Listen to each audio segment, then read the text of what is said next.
육관왕의 영예를 안았습니다. 오늘 미국 로스앤젤레스에서 열린 에미상 시상식에서 황동혁 감독이 감독상을, 배우 이정재 씨가 나무주연상을 받았습니다. 오징어 게임은 한국인 최초, 비영어권 드라마 최초라는 새 역사도 섰습니다. 오징어 게임은 지난주에 열린 크리에이티브 아츠 에미상 시상식에서 4개 부문상을 이미 받아 이번에 육관왕이 됐습니다. 정부는 오늘 추경호 부총리 주재로 비상경제장관 회의를 열고 나라 살림의 건전성을 규율하는 재정준칙 도입 방안을 확정했습니다. 정부는 한 해에 발생하는 정부의 재정수지 적자폭을 우리나라 경제규모 GDP의 3% 이내로 관리한다는 대원칙을 제시했습니다. 또 GDP 대비 국가 채무 비율이 60%를 넘어가면 적자폭을 2% 이내로 더 줄이기로 했습니다. 정부는 국회에서 이 같은 재정준칙 법안이 마련되면 2024년 예산안부터 즉시 적용할 예정입니다. 태양광 등 신재생에너지 지원 사업에서 위법하거나 부당한 사례가 2,000건 넘게 적발됐습니다. 국무조정실은 전국 지방자치단체 중 12곳을 표본 점검한 결과 2,200여 건, 2,600여 원 규모의 불법 집행 사례가 적발됐다고 밝혔습니다. 특히 태양광 금융 지원 사업의 경우 점검 대상의 17%가 허위 세금 계산서로 대출을 받는 등 법을 어긴 것으로 밝혀졌습니다. 정부는 위법 사례를 수사 의뢰하고 정부 지자체로 조사를 확대하기로 했습니다. KBS가 연속 보도한 이른바 L1당의 성착취 범죄의 피해자가 최소 7명에 이르는 것으로 드러났습니다. 김광호 서울경찰청장은 지금까지 확인된 피해자는 7명이며 이들은 범행 시점을 기준으로 했을 때 대부분 미성년자였다고 말했습니다. 김 청장은 또 범행 특성상 여러 명이 가담한 범죄로 보인다면서 L의 소재와 함께 공범들도 함께 추적 중이라고 밝혔습니다. 중국이 한중일 고대 유물 전시회에서 한국 고대사를 소개하며 고구려와 발해를 고의로 뺀 것으로 드러났습니다. 베이징에 있는 중국 국가박물관은 한중 수교 30주년과 중일 국교 정상화 50주년을 맞아 7월부터 한중일 고대 청동기전을 진행하고 있는데 한국 고대사 연표에 신라 백제와 함께 삼국시대를 이끈 고구려는 빠졌고 발해도 고대사 연표에 표기하지 않았습니다. 이에 대해 국립중앙박물관은 박물관이 제공한 연대기표를 중국이 임의로 편집했다며 수정과 함께 사과를 요구했습니다. 내일은 새벽부터 오전까지 인천과 경기 서해안, 충남, 호남권에 비가 내리겠고 늦은 오후부터 동해안에도 비가 내리겠습니다. 지금 서울의 기온 24.7도입니다. 오태훈이었습니다. 뉴스를 마칩니다. KBS.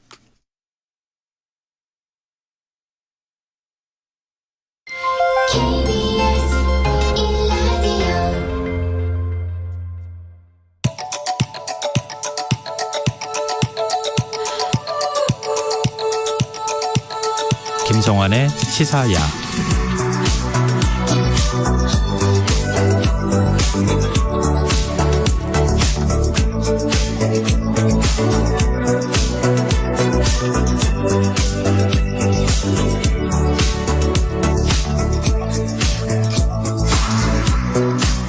하루의 마무리, 오늘도 함께 하시죠. 시사평론가 김성환입니다. 미국 방송계 최고 권위를 자랑하는 에미상 시상식에서 드라마 오징어 게임이 나무주연상과 감독상을 수상하는 쾌거를 이뤘는데요.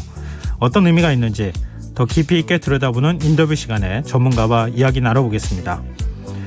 화요일마다 찾아오는 시간이죠. 빅데이터를 통해 인터넷 이슈를 살펴보는 이슈 이수다 코너도 마련되어 있으니까요. 많은 관심 부탁드립니다.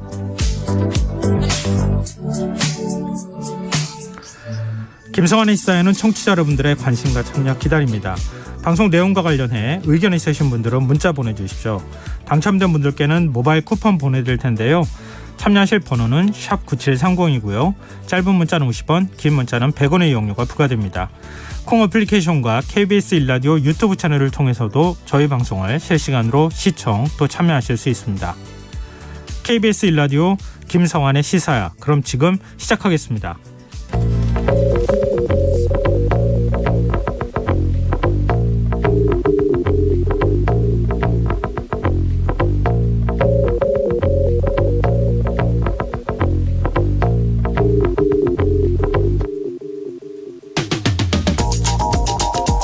지난 지난 추석 연휴 웹툰을 보면서 귀성길과 귀경길의 지루함을 달래셨던 분들 많으실 텐데요. 청취자 여러분들은 웹툰 작가가 대부분이 과로를 호소하고 있다는 사실 아십니까? 여름빛이라는 필명으로 활동하는 웹툰 작가가 최근 과로로 유산을 경험했다는 내용의 글을 올렸습니다. 이 일을 계기로 유산을 한 이후에도 작품 연재를 계속할 수밖에 없는 열악한 현실이 알려지면서 웹툰 작가의 노동 환경을 둘러싼 논란이 다시금 불붙는 분위기인데요. 이번 일이 충격적인 건 지난 7월 말에도 유명 웹툰 작가가 과로로 의심되는 증상으로 사망했기 때문일 겁니다. 한국콘텐츠진흥원의 실태조사에 따르면 국내 웹툰 작가의 67%가량이 하루 10시간 이상 일하고 있다고 합니다. 이 가운데 70% 이상이 주 6일 넘게 작업을 하고 있고 단 하루도 쉬지 못하고 일하는 웹툰 작가도 37%에 달한다고 하는데요. 이런 현실 어떻게 봐야 할까요? 혹자는 TV 출연하는 웹툰 작가들을 떠올리며 많이 버는 만큼 많이 일하는 건 어쩔 수 없지 않느냐 이렇게 말을 하실 수도 있을 겁니다. 하지만 웹툰을 비롯한 디지털 창작자의 연평균 수입은 1,700만 원. 억대 연봉을 받는다고 알려진 작가는 그야말로 극소수에 불과한 겁니다. 지난 2013년 1,500억 원에 불과했던 웹툰 시장이 2020년 1조 원을 넘어선 것을 돌아볼 때 이런 웹툰 작가의 현실을 어떻게 봐야 할지 의문이 들기도 하는데요. 누군가의 과로로 지탱하는 산업이 과연 지속 가능한 걸까요? 한 웹툰 업계 관계자는 웹툰 작가들의 갑작스러운 사망은 해마다 있었다.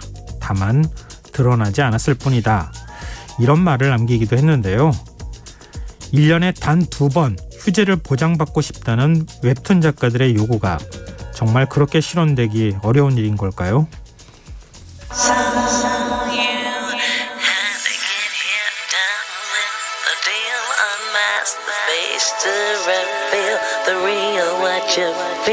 You and your everyday situations, all the unnecessary complications.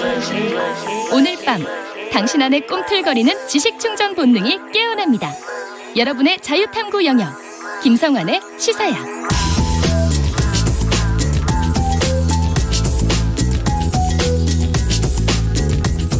오늘 놓쳤던 뉴스 꼼꼼히 정리해드리는 뉴스야 시간입니다.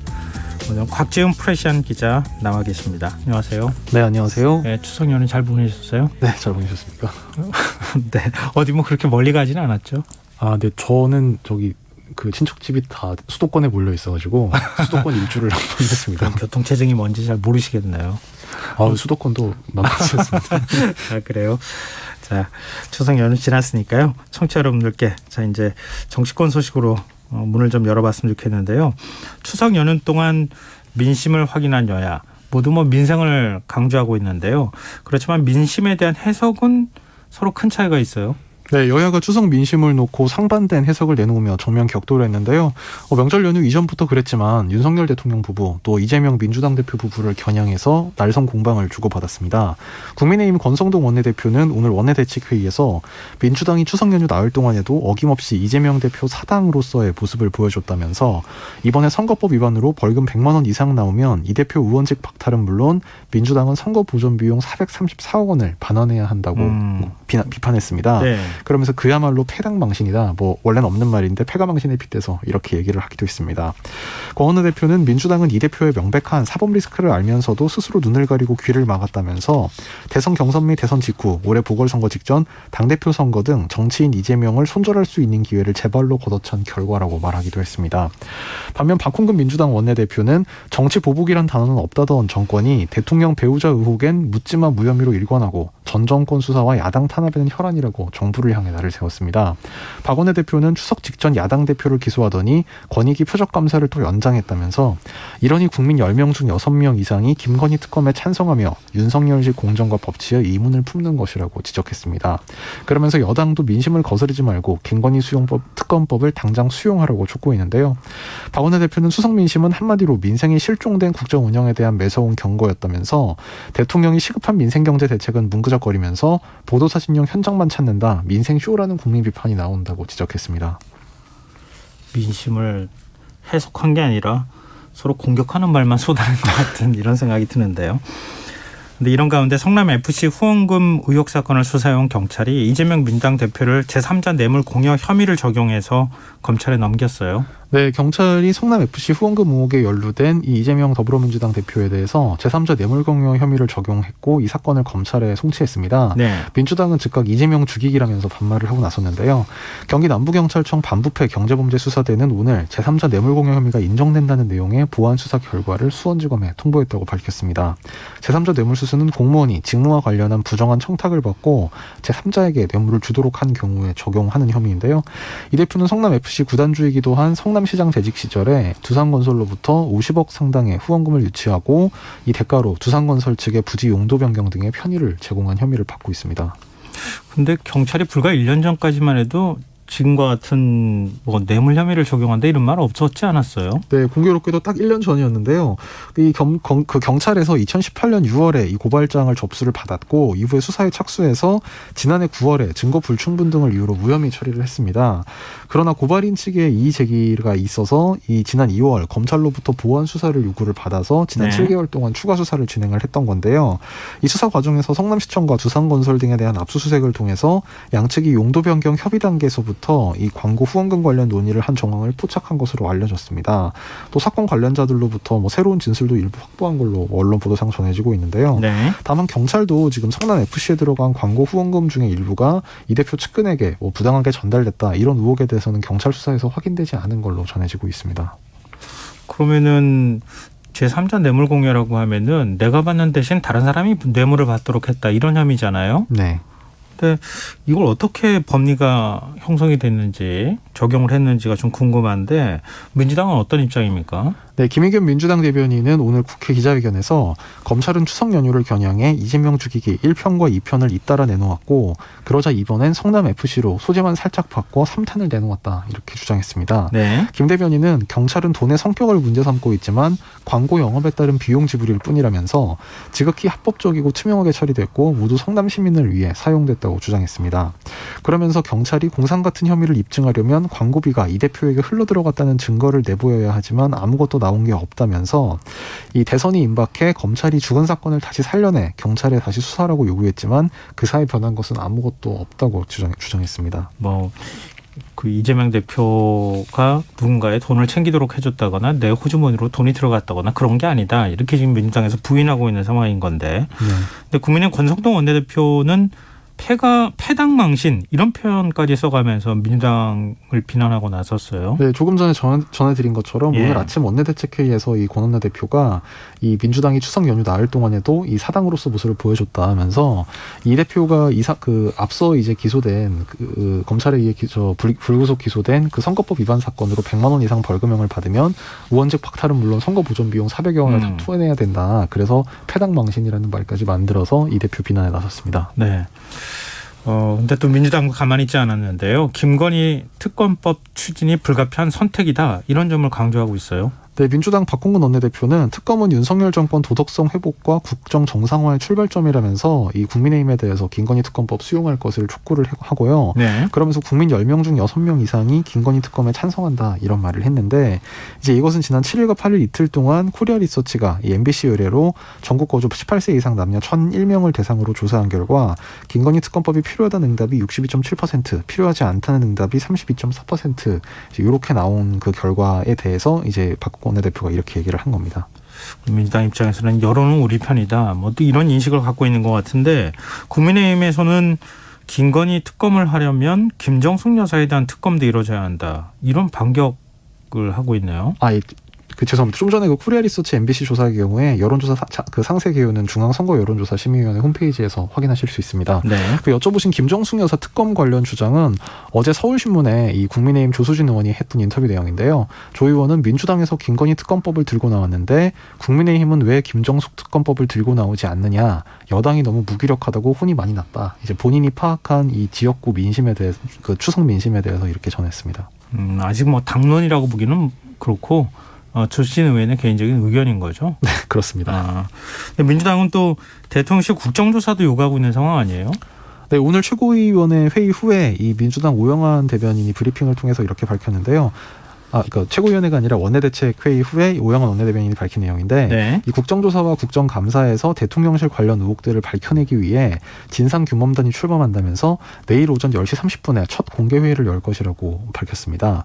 오 원내대변인은 상임위별로 분산되어 있는 대통령실 이전부터 시작해 많은 의혹들을 낱낱이 가감없이 밝혀내기 위해 노력하겠다고 덧붙였습니다. 근데 이른바 뭐 김건희 특검이 이루어지려면은 법사위 관문부터 넘어야 되는 거 아니겠어요? 근데 야당 법사위원인 조정훈 시대전환 대표는 좀 부정적인 인식을 드러내고 있어요. 지금 법사위 무사히 통과할 수 있어요? 그러니까 뭐 이 법사위를 통과하려면요, 일단 위원장이 정상적으로 이거를 상정을 시켜서 과반 위원장 찬성, 대신 국민의힘이네요. 그렇죠. 과반 네. 찬성으로 통과시켜야 되는데 위원장은 지금 국민의힘 김도우 의원이기 때문에 이게 상정될 가능성, 이거 상정에 동의할 가능성은 거의 없다고 봐야 되고요. 그러면 이제 패스트트랙을 해야 되는데 네. 그 패스트트랙을 하려면 이제 상임위 3분의 2가 찬성해야 되는데 네. 민주당 지금 의석이 딱 3분의 2가 아니라 5분의 3이 넘어야 되는데 예. 5분의 3에서 딱 한 석이 모자랍니다. 민주당이요. 그래서 패스트트랙으로 이걸 발의를 하려면 이 시대전환 조정원 의원도 찬성을 해야 되는데 네네. 조정원 의원은 지난 8일에 이 SNS와 언론 공지 등을 통해 밝힌 입장문에서 특검법 추진에 반대한다 이런 입장을 내놨었거든요.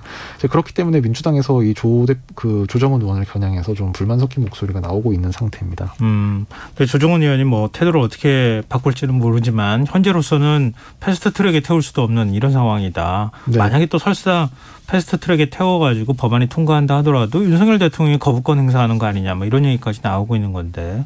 조정원 의원도 뭐 그냥 단순히 좀 부정적인 걸로 알려졌다 이런 수준이 아니고 네. 그 8일날 뭐 상당히 장문의 글을 써가지고 뭐 문재인 정부 시절 이미 내용 대다수를 삿사시 수사했는데 그래서 성급한 특검법 추진에 동의할 수 없다. 또 문재인 정부 시절 조사가 정치적 외압이 있었을 리도 없지 않느냐. 뭐 등등 이제 나름의 한 서너 가지 정도 이유를 들어서 반대 입장을 공개적으로 밝혔기 때문에요. 네. 아마 민주당에서 이렇게 얘기한다고 해서 또 바로 입장을 철회하기도 쉽지 않을 걸로 보입니다. 현재로서는 뭐 법안이 통과되고 안 통과되고의 문제를 떠나서 뭐 여론 압박용 카드의 성격이 조금 더 강하다 이렇게 볼 수밖에 없겠네요. 자, 지금 여러분께서는 KBS 라디오 김성원의 시사와 함께하고 계십니다. 계속해서 뉴스야 이어가겠습니다. 지금 비대위 체제로 전환한 국민의힘 정진석 위원장이 오늘 비대위 위원 구성을 마무리했어요. 네, 정진석 비대위 체제 지도부 면면이 공개가 됐는데요. 네. 이 친윤 색깔이 좀 강화됐다 이런 해석이 나왔습니다. 국민의힘 박형수 원내대변인은 오늘 지역별 안배와 통합을 고려해 해당 분야의 경험과 능력을 갖춘 분들로 모셨다면서 6명의 임명직 비대위원 인선을 발표했는데요. 네. 이 결과적으로 이 지도부에 포함된 인사들을 보면 원내에서는 삼선의 김상훈 의원, 그리고 재선 정점식 의원, 그리고 초선 전주혜 의원 이렇게 3명이 들어갔고요. 원외 인사로는 김병민 국민의힘 서울광진갑 당협위원장, 윤석열 대선 캠프 대변인을 지냈죠. 네. 그리고 김종혁 국민의힘 혁신연대 대변인, 그리고 김행전 청와대 대변인 이렇게 3명이 들어갔습니다. 근데 지금 이름에는 나오지 않았지만 주기한 전 비대위원이 원래 지금 새 비대위원의 비대위원으로 임명이 됐다가 네. 본인이 고사했다 이렇게 알려지고 있잖아요. 지금 예. 비대위원이 교체되는 일이 있었어요. 예, 그래서 제가 아까 6명 비대위원 인선을 전해드리면서 결과적으로는 이렇게 6명이다라고 말씀을 드렸는데 네. 이 주기환 전 광주시장 후보가 이 원래 비대위원으로 지명이 됐다가 불과 1시간 반 만에 자리에서 물러나겠다 사의를 표해가지고 결국 전주의 의원으로 바뀌는 일이 있었습니다. 네. 이게 정당의 이제 비대위원이면 정상적인 이제 비대위가 아닌 체제에선 최고위원회에 해당하는 최고위 그렇죠. 당직인데 예. 이게 발표 1시간 만에 이게 번복되는 게 상당히 이례적인 일이어서 논란이 불가피해 보이는데요. 박형수 원내대변인 브리핑에 따르면 1차로 발표한 비대위원 중에 주기현 의원께서 정진석 비대위원장께 간곡한 사의를 표명해 왔다면서 사의를 받아들이고 전주혜 의원을 비대위원으로 선임하기로 했다 이렇게 밝혔습니다. 이 주 전 이제 후보의 사의 표명 이유에 대해서는 정확하게 파악하지는 못했지만 발표 후에 본인이 하는 것이 적절치 않겠다는 간곡한 뜻을 전해왔다. 뭐 이렇게만 설명을 했는데요. 네. 이제 아무래도 이 주기환 이제 전 후보가 비대위원으로 포함됐다는 이제 발표가 있은 직후에 예. 아무래도 좀 이제 윤심이 쏠린 건 아니냐. 이른바 이 친윤 색채를 대표하는 말하자면 이제 검찰 후배인 정정식 의원과 함께 사실상 이제 친윤 성향이 가장 강한 비대위원 면면으로 지금 주기한 이 비대위원이 꼽힌 것이 아무래도 좀 사태의 배경이 아니겠느냐. 뭐 이런 해석이 나옵니다. 근데 좀 이해가 잘 안 돼요. 말씀하신 거 들어봐도 비대위원을 임명하는데 주기환 전 시장 후보의 뜻을 미리 확인하지 않았나? 이런 의문이 하나가 남고요. 그다음에 주기환 전 비대위원 대신에 들어간 전주의 의원 요즘 신윤핵관이라고도 꼽히는 인물 아니겠어요? 네. 또 친윤 색채가 뭐 마찬가지 아닌가요? 그렇죠. 이제 근데 초선들 중에 이제 말씀하신 대로 이른바 뭐 신윤, 뭐 박수영 의원을 중심으로 방금 전주의 의원도 좀 그런 성향이 있는 것으로 지금 뭐 많이 회자가 되고 있는데 뭐 그렇습니다만 아무래도 이제 주기환 전 후보 같은 경우에는 2003년 광주지검 근무 때부터 윤석열 대통령과 오랜 인연을 맺어왔다. 사적 인연이 있다. 예, 그리고 대선 뒤에는 이제 주 후보 아들이 대통령실 6급 지원으로 채용돼서 이른바 사적 그 채용이란 논란도 일었고 그래서 만약에 이게 이준석 대표 같은 경우에 지금 비대위원들을 상대로 또 가처분을 할 가능성이 상당히 높아 보이는데 이제 그렇게 되면 이준석 대표가 이제 주기환 그 전 후보를 대상으로 이제 가처분 신청을 내게 되면 아무래도 또 윤석열 대통령까지 같이 계속 이제 뭔가 이제 사람들이 입길에 오르내리게 되는 좀 그런 상황을 염려한 게 아닌가 싶은데요. 근데 말씀하셨다시피 이 모든 상황을 사전에 예측할 수 없던 상황이 전혀 아니었고, 그렇죠. 이제 주기환 그 후보가 비대위원으로 인선에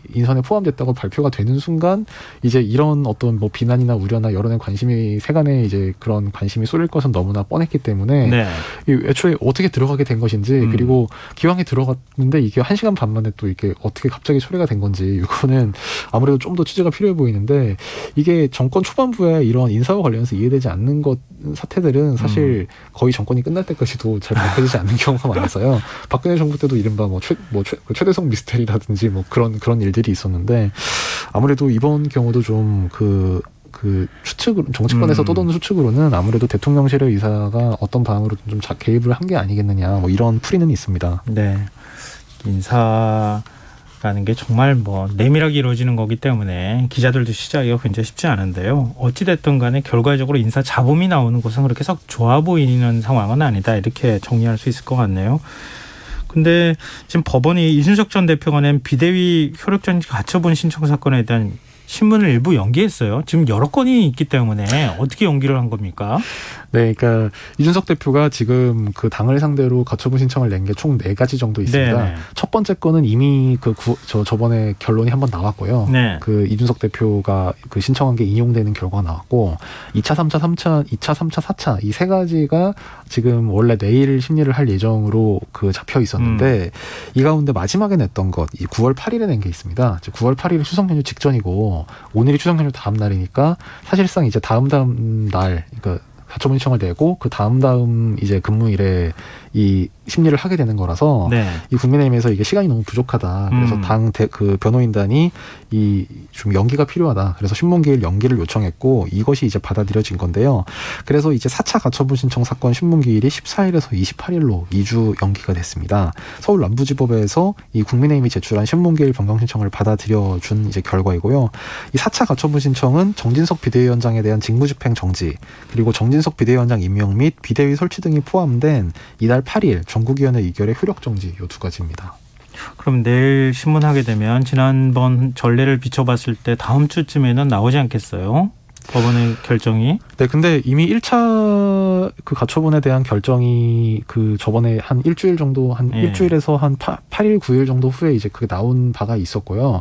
지금 2차, 그러니까 내일은 이제 4차는 2주가 연기됐고, 2차 신청, 3차 가처분 신청에 대한 이제 결론이 내일 이제 심리를 하게 되는 건데, 뭐 이미 그 비슷한 이제 유사한 사건을 한번 재판부가, 같은 재판부에서 심판을 하거든요. 그래서 전에 한번 들여다본 적이 있는 사건이고, 그와 연관돼서 또 파생된 어떤 그 가처분 신청들이기 때문에 뭐 빠르면 당일 아니면 뭐 이튿날이라도 나올 수도 있지 않을까 뭐 이런 거 물론 뭐 재판부가 충분히 이제 그 논의해서 결정을 하겠습니다만 뭐 일각에선 그런 관측도 있습니다. 좀 한 건 정진석 비대위원장 직무정지 가처분은 나중에 이제 뒤로 신문기일을 미뤘다 하더라도 2건이 만약에 인용이 된다고 하면 그럼 다시 또 비대위 체제가 흔들리게 되는 이런 일이 벌어지겠네요. 네, 그러니까 3차로 된 가처분 신청이 핵심인데요. 이제 그거를 보면 그 이른바 비대위 전환을 하기 위해서 국민의힘에서 전국에서 당원 개정을 한 것이 있는데 이 당원 개정이 이제 그 말하자면 유연적이다. 그래서 이제 이것이 무효다. 이 비대위로 전환하기 위해서 당원을 개정했는데 이 당원 개정 자체가 무효라는 취지의 이제 가처분을 이준석 대표가 낸 게 있습니다. 네네. 이것에 대해서 내일 이제 심리를 열게 되기 때문에 아마 이 결과에 따라서 말하자면 4차 가처분 신청 2주 연기된 거의 결과까지도 어느 정도 좀 예상이 가능한 부분이 있습니다. 네, 내일 뭐 법원 심리하고 그 이후에 나오는 가처분 신청에 대한 결과 좀 지켜봐야 될 것 같네요. 이제 정진석 비대위원장은 이른바 사법 자제 원칙을 강조하면서 좀 재판부를 좀 압박하는 듯한 태도를 보였는데 이준석 전 대표는 어떤 입장 보였습니까? 예, 정진석 비대위원장은 법원은 정당 안에서 자체적으로 자율적으로 내린 결정에 대해선 과도한 개입을 하지 않는 게 바람직하다. 오늘 출근길에 기자들과 만나서 이렇게 밝혔고요. 네. 이준석 대표 측은 그 소송 대리인단 입장문을 통해서 이 당권 찬탈 쿠데타, 친위 쿠데타라고 당원 개정 그 국민의힘이 당원 개정 그 결정을 계속 비판을 하면서 내년 1월 9일 당대표로 복귀할 권리가 있다. 그래서 전직 대표가 아니라 현직 대표다. 이제 이 점을 강조를 했습니다. 네. 그런가 하면 민주당은 뭐 이른바 지금 그 이재명 대표와 관련해서 그 연이어 이제 검찰이 기소를 한다거나 경찰이 사건을 검찰로 송치한다거나 이런 일들이 벌어지고 있잖아요. 근데 사법 리스크와 관련해서는 좀 거리를 두는, 그래서 민생경제대책위원회를 출범시키는 모습을 보였네요. 네, 사실 그 박홍근 원내대표를 포함해서 선출직 최고위원들은 이 이른바 그 이재명 대표에 대한 검찰 수사 이런 것에 대해서 상당히 적극적으로 대응을 하고 있고요. 예. 박범계 의원이 위원장을 맡은 당내 다른 TF를 설치해서 그 대응을 하고 있고, 정작 이재명 대표 본인은 이제 이 사법 관련 사건들에 대해서 거리를 좀 두면서 민생 챙기기에 주력하는 좀 약간 이런 분리하는 대응을 하고 있는데요. 네. 오늘은 이제 고물가 고환율 등 경제 위기에 대응하기 위해서 민주당의 민생경제위기 대책위원회를 출범을 시켜서 오늘 출범식 및 기자간담회를 가졌습니다. 이 자리에는 이제 이재명 대표가 직접 참석했고, 그리고 이 민생경제대책위원회 위원장을 맡은 김태년 의원, 그리고 김성환 정책위의장, 또 홍성국 의원 등 14명 정도가 참석을 했습니다. 이재명 대표는 연일 뭐 영수회담 필요성을 강조하고 있는데 대통령실은 혹시 입장낸 게 있습니까? 오늘 뭐 대통령실 브리핑에서 이와 관련해서 공식 언급이 나온 바는 없었고요. 예. 다만 이제 이재명 대표가 추석 연휴 전인 지난 8일 밤에 그 SNS에 입장문을 올린 것을 보면 네. 추석 직후에라도 바로 만나서 우리 정치가 무엇을 해야 하는지 국민의 물음에 답해드리자. 그러면서 절차도 형식도 관계없다. 여당이 함께하는 것도 좋다.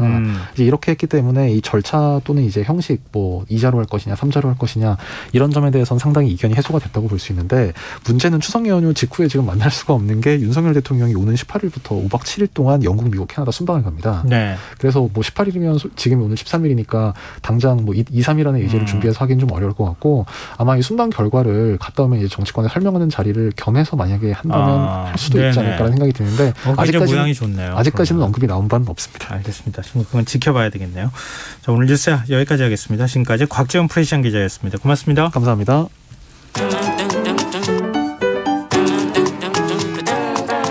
일일 시사권장량 채워가세요. 골고루 담았습니다. 당신만을 위한 하루 시사 김성환의 시사야. 지난해 9월 첫 공개 이후 세계적인 흥행을 이끈 오징어 게임이 새 역사를 썼습니다. 미국 방송계 최고 권위를 자랑하는 에미상 시상식에서 한국 드라마 또 비영어권 드라마 최초로 감독상과 나무조연상 등을 수상하는 쾌거를 이뤘는데요. 에미상 수상이 어떤 의미가 있는지 시사의 식구였던 박혜연 더스크린 편집장 연결해서 얘기 나눠보도록 하겠습니다. 편장님, 오래간만입니다. 네, 안녕하세요. 네, 목소리 들으니까 굉장히 반갑네요. 예, 추석 연휴 잘 보내셨죠? 오히려 제가 여쭤봐야 되는 걸 먼저 여쭤보시네요. 네. 오랜만에 목소리 들으니까 저도 반갑습니다. 네. 자, 그러면은 지금 에미상 시상식 소식으로 저희가 한번 얘기를 해봤으면 좋겠는데요. 네. 오징어 게임이 6관왕이 올랐다 이렇게 얘기하고 있는데 구체적으로 어떤 상을 받은 겁니까? 네, 일단 현지 시간으로 12일, 한국 시간으로 오늘이었죠. 예. 로스앤젤레스 마이크로소프트 극장에서 열린 74회 에미상 시상식에서 감독상, 황동혁 감독이 감독상을 받았고요. 예. 이정재 배우가 나무주연상을 받았습니다. 이렇게 일단 오늘은 2개 상을 받았는데 네. 왜 6관왕일까 하시는 분들이 계실 텐데요. 네. 지난 4일에 크리에이티브 아츠 에미상 시상식이라는 시상식이 열렸습니다. 그러니까 에미상 시상식은 2번 열린다 이렇게 보시면 돼요. 네. 지난번에 크리에이티브 아츠 에미상 시상식에서 게스트상의 이유미 배우, 그리고 시각효과상, 스턴트 퍼포먼스상, 프로덕션 디자인상 부분까지 수상한 거 포함하면 에미상 6개 부문 석권한 엄청난 기록입니다. 근데 에미상 우리는 굉장히 뭐랄까요? 대단한 네. 상이다 이렇게 생각하지만 물론 당연히 또 대단한 상이기도 하지만 네. 우리나라하고 비교하자면 지상파 방송 4개사가 방송 대상 같이 뭐 하는 거랑 비슷한 거 아닌가요?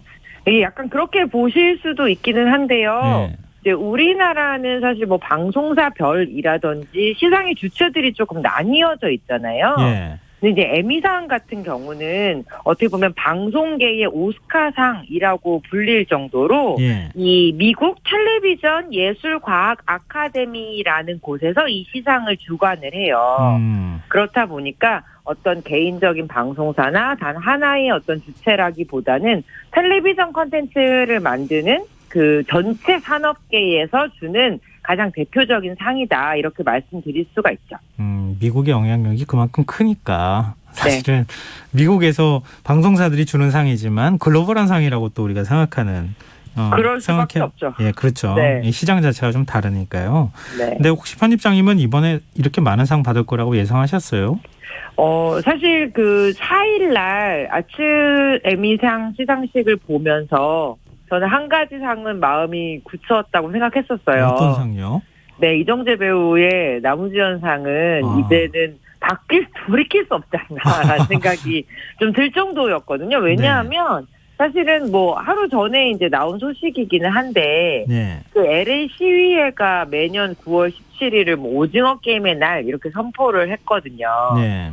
이거는 뭐 무슨 공식적인 날은 아니지만 그만큼 LA시 의회에서 이 어떤 OTT 컨텐츠를 통해서 전 세계에 공개된 오징어 게임이 처음 공개된 날을 기념할 정도로 미국 대중문화에 엄청나게 큰 영향력을 신드롬을 미쳤다라는 걸 스스로 이제 얘기를 한 거기 때문에 네네.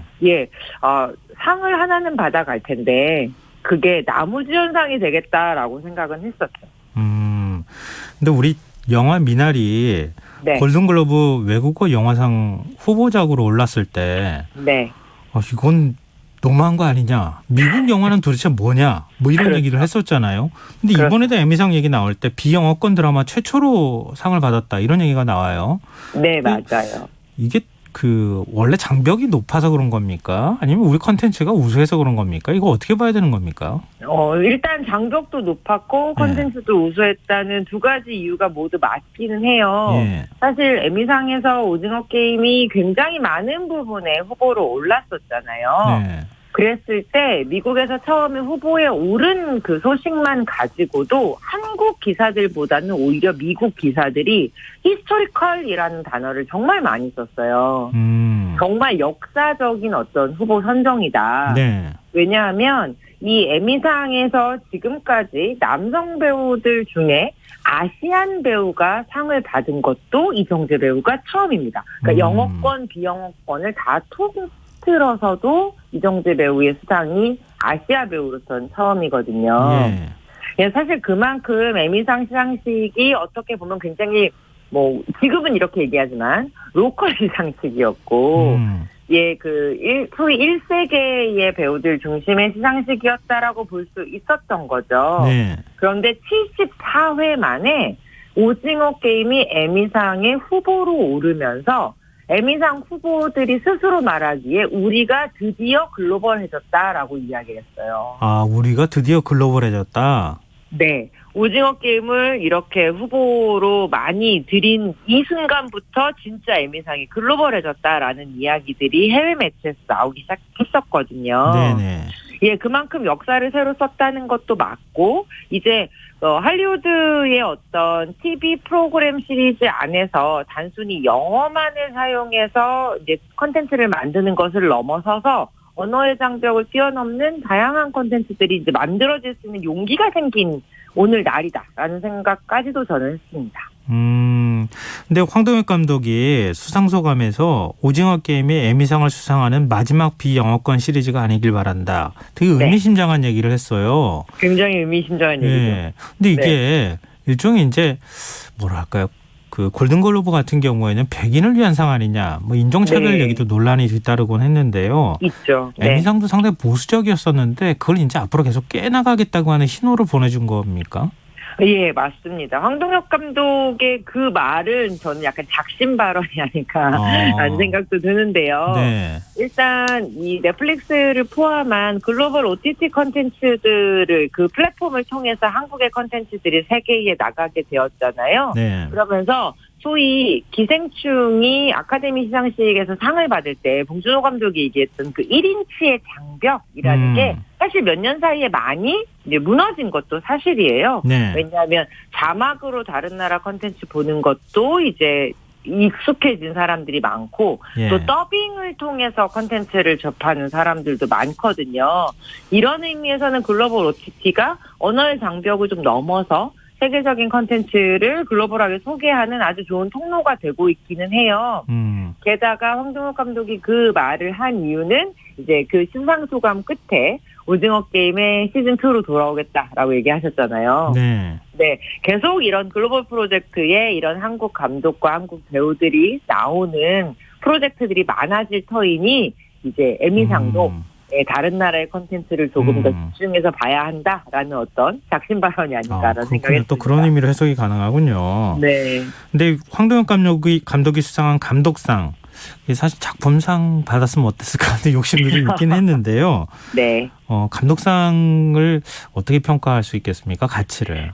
예, 사실 배우상 같은 경우에는 많은 분들이 이제 예견을 했다라고 얘기를 하셨을 것 같아요. 네. 사실 거기에 함께 그 후보에 올랐던 모든 배우들이 너무나 뛰어난 배우지만 화제성 면에서 봤을 때 이정재 배우를 능가할 수 있는 배우는 없었거든요.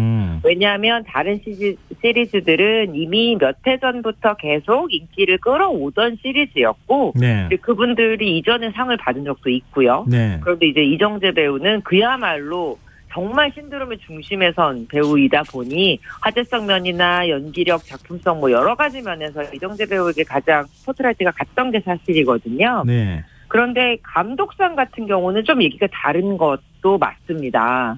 왜냐하면 워낙 쟁쟁한 감독들이 지금까지 소위 명성을 쌓아오는 그 시리즈의 연출을 계속 맡아왔었고 네. 황동혁 감독은 오징어 게임이 사실은 시리즈 첫 연출이거든요.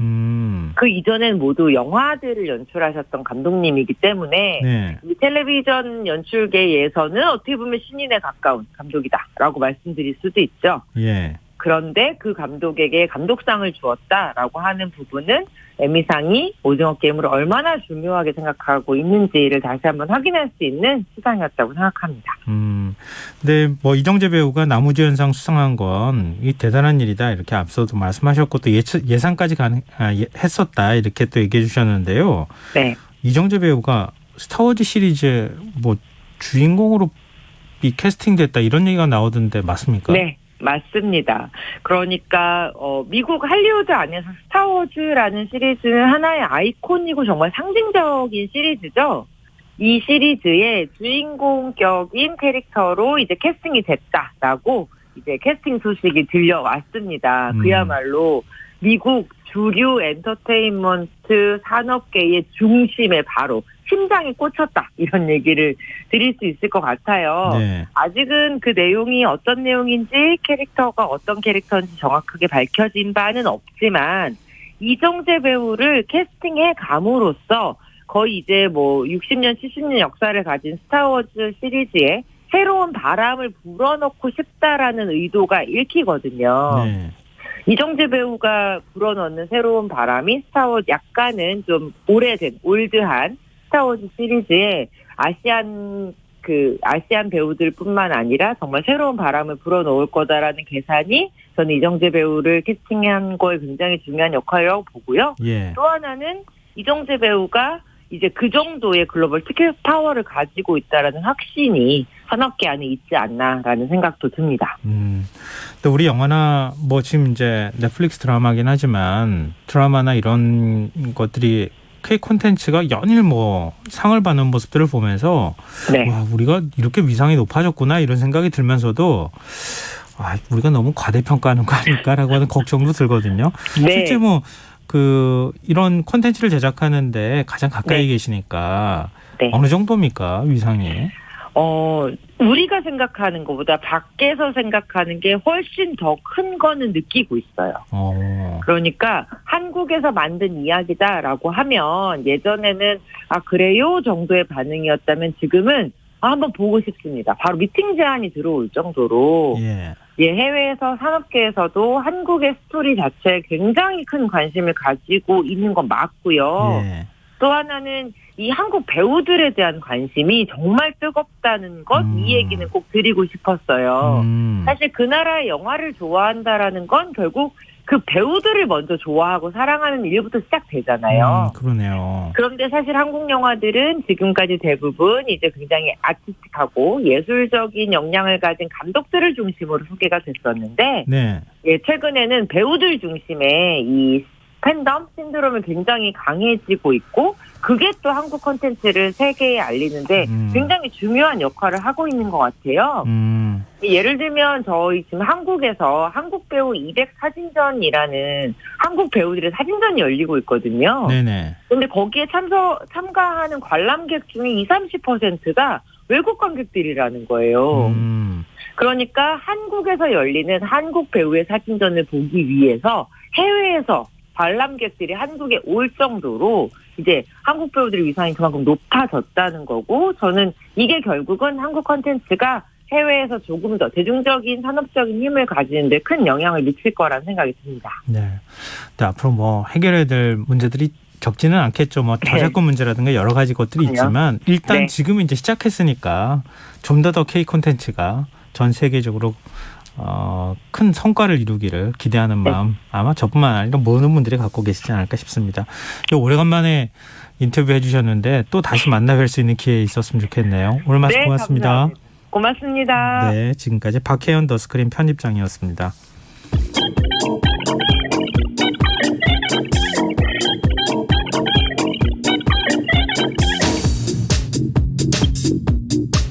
빅데이터로 인터넷 속 화제가 되고 있는 이슈 살펴보는 시간입니다. 이슈 이수다. 빅데이터를 읽어주는 남자 김덕진 미래사회 IT연구소 소장 스튜디오에 나가십니다. 안녕하세요. 네, 안녕하세요. 반갑습니다. 김덕진입니다. 뭐 추석 잘 보내셨죠? 네, 저기 잘 보냈습니다. 왜 뒷얘기가 뭐 이렇게 실은 잘 보냈는데 이제 오늘 어제 해서 또 이 추석 때 못한 일들을 또 하느라고 잠을 많이 못 잤더니 그러게요. 벌써 일상이구나 이래가지고 좀 마음이 좀 그랬네요. 아까 잠시 저랑 지나가면서 만났는데 밤을 꼴딱 새셨다는 얘기를 제가 들었네요. 자, 한 주간 이슈 어떤 거 뽑아오셨습니까? 이번 주에는요 아무래도 이제 추석 연휴가 있었다 보니까 조금 가볍고 즐거운 주제들이 많은데, 앞서서 우리가 이제 오징어 게임 얘기했잖아요. 이번 주 분야별 1위도 연예 분야에서 영화 분야입니다. 영화요? 이게 이제 아무래도 추석 연휴 때 이번에 극장가가 훈풍이 좀 불면서 있었던 거라고 보시면 될 것 같고요.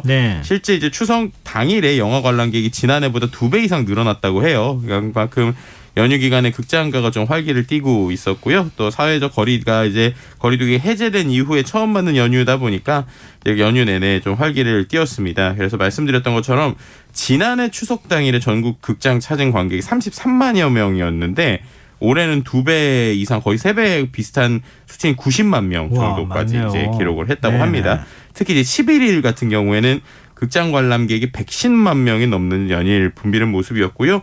이제 연휴 대목을 겨냥해서 개봉했던 우리나라의 공조2 인터내셔널 이제 관객몰이를 좀 톡톡히 하면서 개봉 첫 주에만 260만 관객 정도를 모았고요.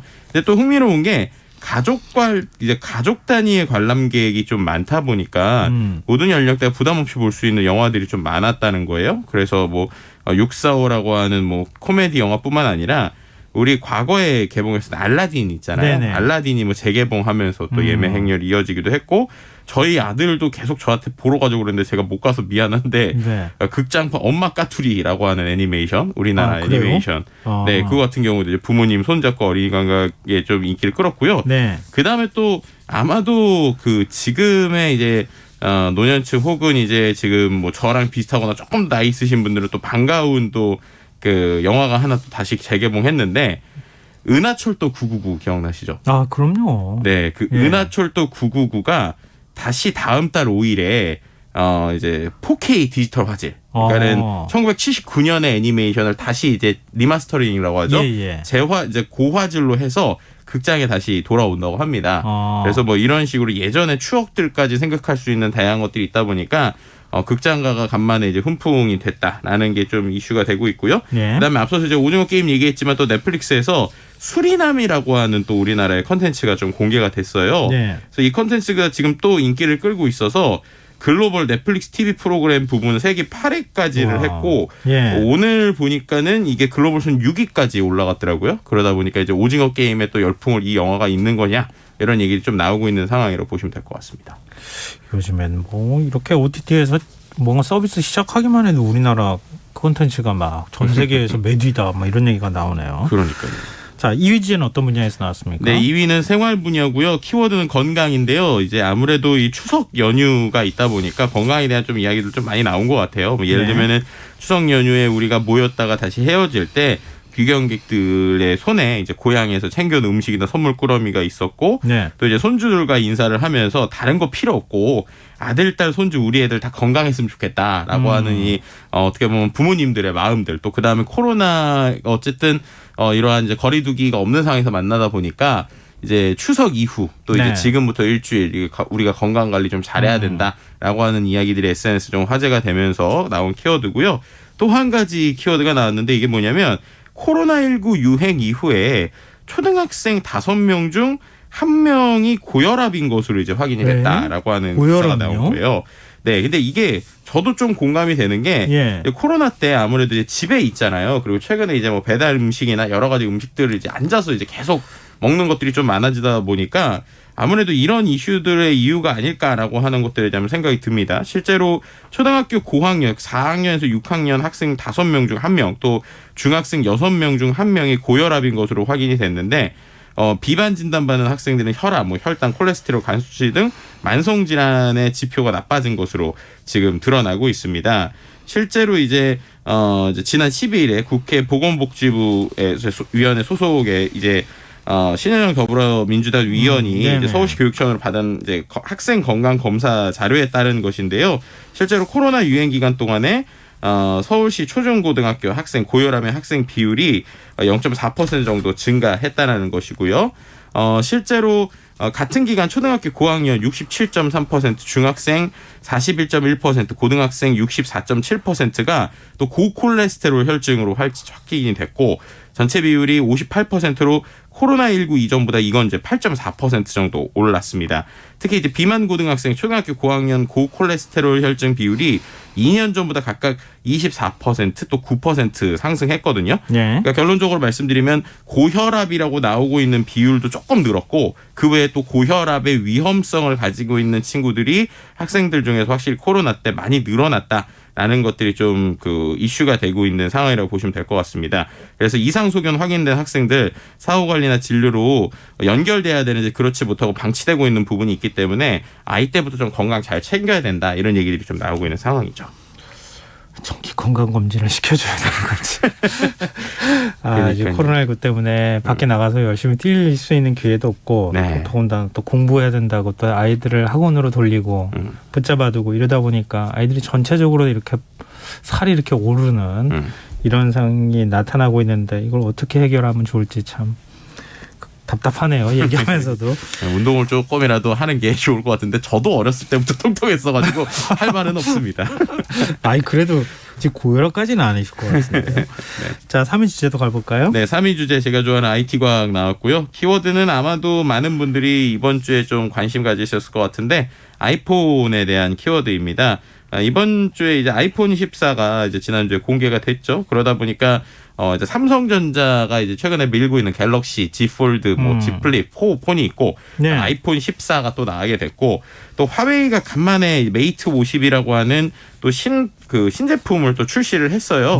그래서 한미 중간에 스마트폰 경쟁이 이제 다시 3분기, 4분기 또 시작되는 것이 아니냐라고 하는 것들이 이슈가 되고 있는 것이고요. 근데 이번에 애플에서 나온 그 아이폰 같은 경우는 좀 지난번하고 좀 다르게 명확하게 컨셉이 좀 보이더라고요.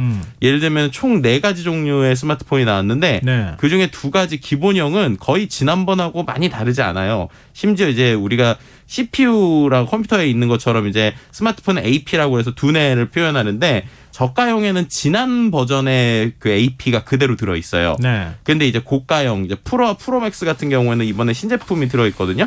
그러다 보니까는 아이폰 입장에서 기존에 이제 구매하시던 사람들은 이제 좀 더 좋은 버전을 사고 이제 그렇지 않은 사람들은 이제 조금 저렴한 버전을 사라라고 이제 좀 두 개로 나눠지고 있는 상황인 것 같은데요. 근데 가격이 너무 비싸져서. 그러니까요. 그 가격 얘기를 안 할 수가 없을 것 같아요.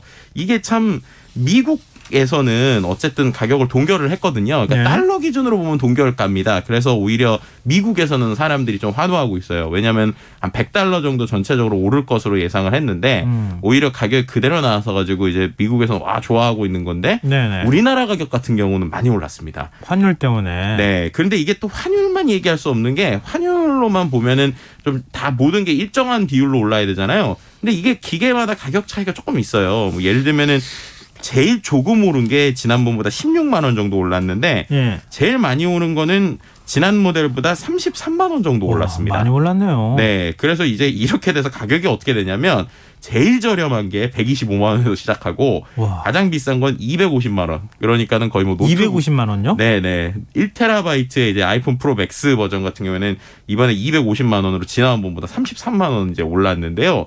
이러다 보니까는 뭐 컴퓨터 가격 이상이고 애플을 좋아하시는 분들 같은 경우에도 이 가격 장벽이 너무 이제 진입 장벽이 높다라고 하는 이야기들이 좀 나오고 있는 상황이라 전 세계적인 인기를 또 이제 차차하고서라도 국내에서는 과연 어떤 영향력을 비출 것인지 이런 것들을 좀 봐야 될 것 같고요. 네, 흥미로운 거는 우리가 알고 있는 애플 공동 창립자인 스티브 잡스 이제 돌아가신 스티브 잡스가 있잖아요. 근데 스티브 잡스의 딸이 아이폰 14를 풍자하는 글을 SNS에 올린 거예요. 그래요? 네, 이게 뭐냐면은 똑같은 디자인의 셔츠를 들고 있는 남성, 그러니까는 셔츠를 입고 있는 똑같은 디자인의 셔츠를 또 들고 있으면서 애플에서 나는 지금 아이폰 13에서 14로 업그레이드하고 있다. 나는 이제 풍자의 사진을 올린 거니까 똑같다. 달라진 게 없다라고 하는 이런 것들을 스티브 잡스의 딸이 올렸다라는 것도 좀 이번에 좀 흥미로운 포인트였다고 볼 수 있을 것 같습니다. 근데 화면은 점점 커지고 뭐 저는 지금 오른 가격만큼 되는 휴대폰을 쓰고 있는 것 같은데 네네네.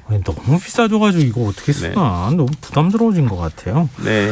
자, 4위지는 어떤 겁니까? 네, 4위 같은 경우는 문화 분야고요. 키워드는 이제 엘리자베스 2세 여왕입니다. 이제 오는 14일 이제 진행이 되는 고 엘리자베스 2세 영국 여왕의 유해 참배 수많은 대기 인파가 이제 몰릴 것으로 예상이 되고 있는 것이고요. 영국 정부가 최대 하룻밤 이상 기다려야 할 수도 있다라고 경고하면서 유의사항을 발표하기도 했습니다. 여왕의 관이 이제 벨모렐 성을 떠나서 280km 가량 떨어진 에든버러의 홀리우드 궁전으로 운구되는 과정에서 시민들이 벌써 몰려들기 시작을 했다는 것이고요. 실제로 이제 여왕의 유해를 참배하기 위해서는 인당 1개의 소형 가방만 반입되고 또 이제 보안 검사도 이루어질라고 합니다. 네네. 그러면서 이러한 어떻게 보면은 지금 엘리자베스 2세 여왕에 대한 사랑 그리고 이제 워낙 오랫동안의 역사하셨잖아요. 살아있는 역사. 그러다 보니까 이제 영국에서의 사랑들이 지금 SNS에서 그대로 나오고 있는 그런 키워드들을 볼 수 있을 것 같습니다. 네, 엘리자베스 2세 일생을 숫자로 정리해 주신다고요? 네, 엘리자베스 이제 지난 8일에 서거한 영국 엘리자베스 2세 여왕 70년의 재위 기간 여러 방면의 기록 남겼는데요. 일단은 70년 4개월간 집권했다는 건 영국 역사에서 어떤 군주보다 길었죠. 그리고 이제 이 정도 이제 장기 집권한 군주가 이제 프랑스 루이 14세까지 가야 돼요. 루이 14세가 72년. 그리고 이제 태국의 푸미돈 아준야데 국왕이 70년 4개월이니까 그 정도 급의 엄청난 기록이라고 볼 수 있을 것 같고요. 또 이제 그 외에 볼 수 있는 게 1952년 이후에 100개 이상의 국가를 여행을 했고 영영방 국가 150번 이상 방문하는 기록이 있었습니다. 그 외에 또 이제 53년 11월부터 54년 5월까지 총 168일 동안 13개국을 방문하기도 했고요. 이제 좀 여러 가지 것보다 이제 저는 좀 제일 흥미로웠던 것 중에 총리를 이제 얼마나 많이 세웠냐라는 거예요. 15명의 총리였고 첫 번째 총리 윈스턴 처칠. 그러니까 그때서부터 지금까지였으니까 정말 살아있는 역사라고도 볼 수 있을 것 같고요. 그 외에 뭐 예를 들면 이메일을 처음으로 보내거나 트윗을 하거나 인스타를 하는 좀 여러 가지 역사들을 써왔다라고도 볼 수 있을 것 같습니다. 왕위를 물려받은 찰스 왕이 74세의 왕을 물려받았다. 왕위를 물려받았다는 것도 나중에 기록이 될 가능성이 있어 보입니다. 그러니까요. 자, 마지막 5위 주제는요? 5위 주제는 사회 분야고요. 키워드는 무알콜인데요. 최근에 일본에서 술 안 마시는 젊은이들이 많아지면서 무알코올의 전성 시대가 이제 많이 나왔다는 것이고요. 네. 이제 스마트 드링킹 뭐 이런 키워드가 나오고 있는데 건강과 또 이제 코로나 이후에 회식 문화가 없어지면서 자연스럽게 이런 무알코올 문화가 좀 많아지고 있고 국내에서도 최근에 좀 이런 맞아요. 트렌드들이 좀 나오고 있는 것 같아서 예. 전체적인 아시아의 방향성이 좀 비슷하다 이렇게 좀 분석해 볼 수도 있을 것 같습니다. 그렇군요. 뭐 사실 방향으로 봐서 그렇게 나쁜 방향은 아닐 것 같은데. 네. 근데 이제 어떻게 보면 회식 자체를 아예 안 한다 뭐 이런 것들은 확실히 사회 변화라고도 볼 수 있는 것 같아요. 그렇군요. 이게 또 세상이 어떻게 바뀔지 잘 모르겠네요, 사실은. 자, 이슈 이수다. 지금까지 김덕진 미래사회 IT연구소 소장과 함께했습니다. 고맙습니다. 네, 감사합니다. KBS 1라디오 김성환의 시사야 1부 순서는 여기서 마무리하겠습니다. 전 11시 전각 2부에 다시 찾아오겠습니다.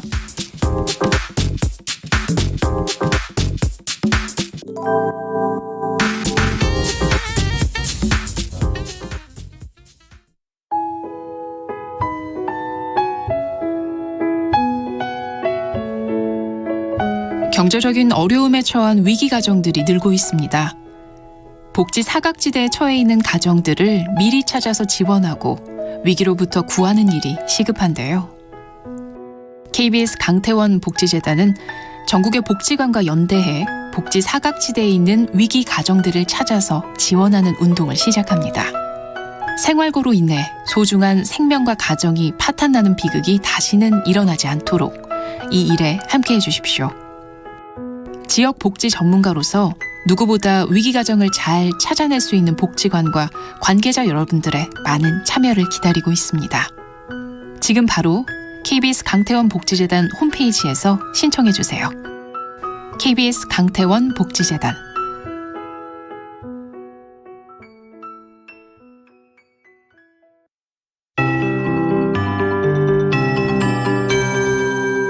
KBS 58분 날씨. 지금 전국이 흐린 가운데 충남과 전라, 경남, 제주도에 비가 내린 곳이 있고 그 밖에 지역 빗방울 떨어진 곳이 있습니다. 제주도는 내일도 비가 계속 내리겠습니다. 내일 새벽부터 오전 사이에는 인천과 경기 서해안, 충남, 전라도 지역에서 가끔 비가 내리겠고 서울과 경기 내륙에는 빗방울 떨어진 곳이 있겠습니다. 내일 늦은 오후부터 밤 사이에는 강원 영동과 경북 동해안에 비가 오겠습니다. 예상 강수량 제주도 10에서 40mm, 충남, 전북, 전남 해안 5에서 30, 인천, 경기 서해안, 전남 내륙, 영동과 경북 동해안 5mm 내외입니다.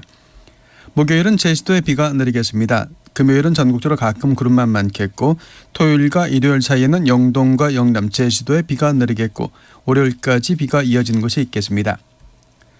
내일 아침 최저 기온은 세종 19도, 대구 20도, 서울 21도, 광주 22도가 예상입니다. 낮 기온은 광주 31도, 대전, 세종, 대구, 제주 28도, 서울, 인천, 부산 27도, 울산 26도로 평년과 비슷하거나 조금 높겠습니다. 서울지방 현재 기온 24.5도, 습도 70%입니다. KBS 58분 날씨 전건배입니다.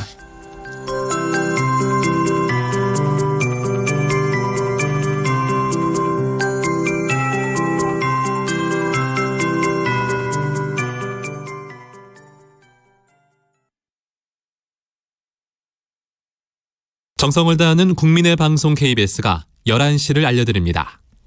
AM 711kHz, FM 97.3MHz, KBS 1라디오입니다. HLKA.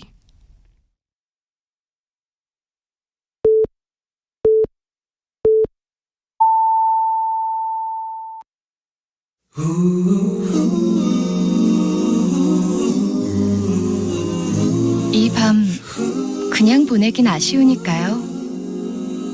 당신의 하루의 끝까지 야무지게 채워드립니다. 당신의 지식 충전소 김성환의 시사야.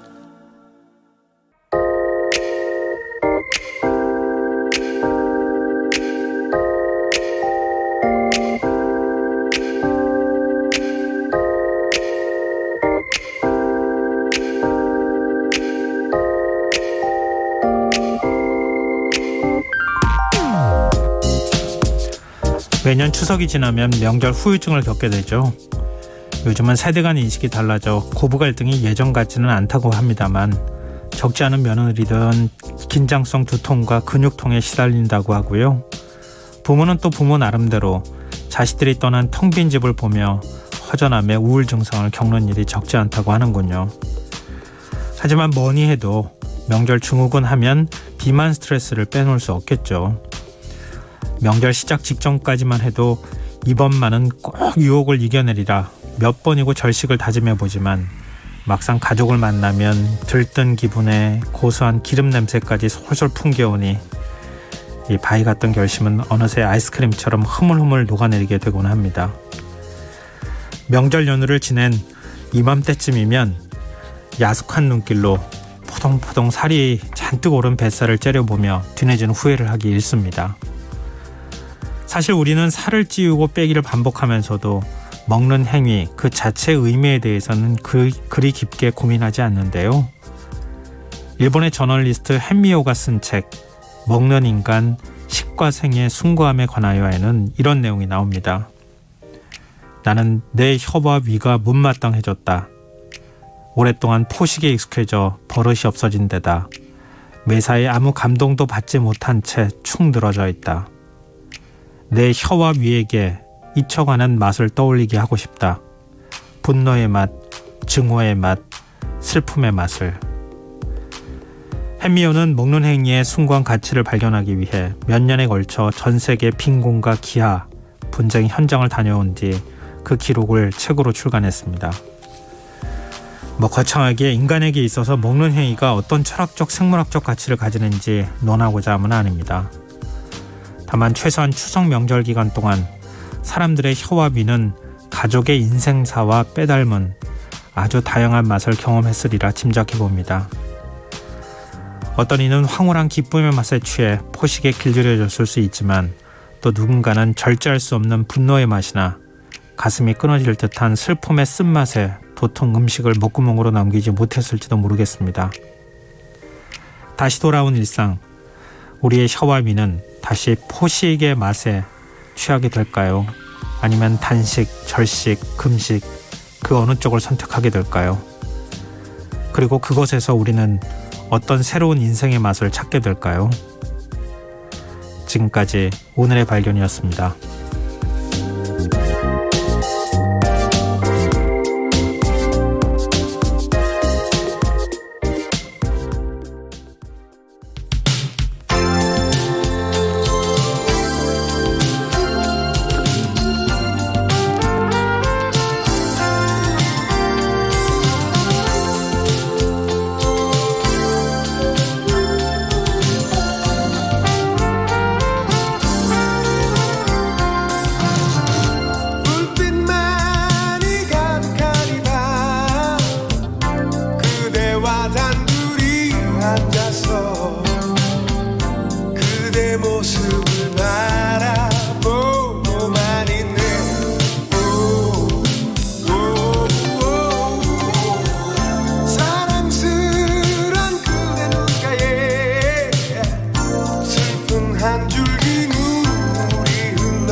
임재범의 이 밤이 지나면 들으셨습니다.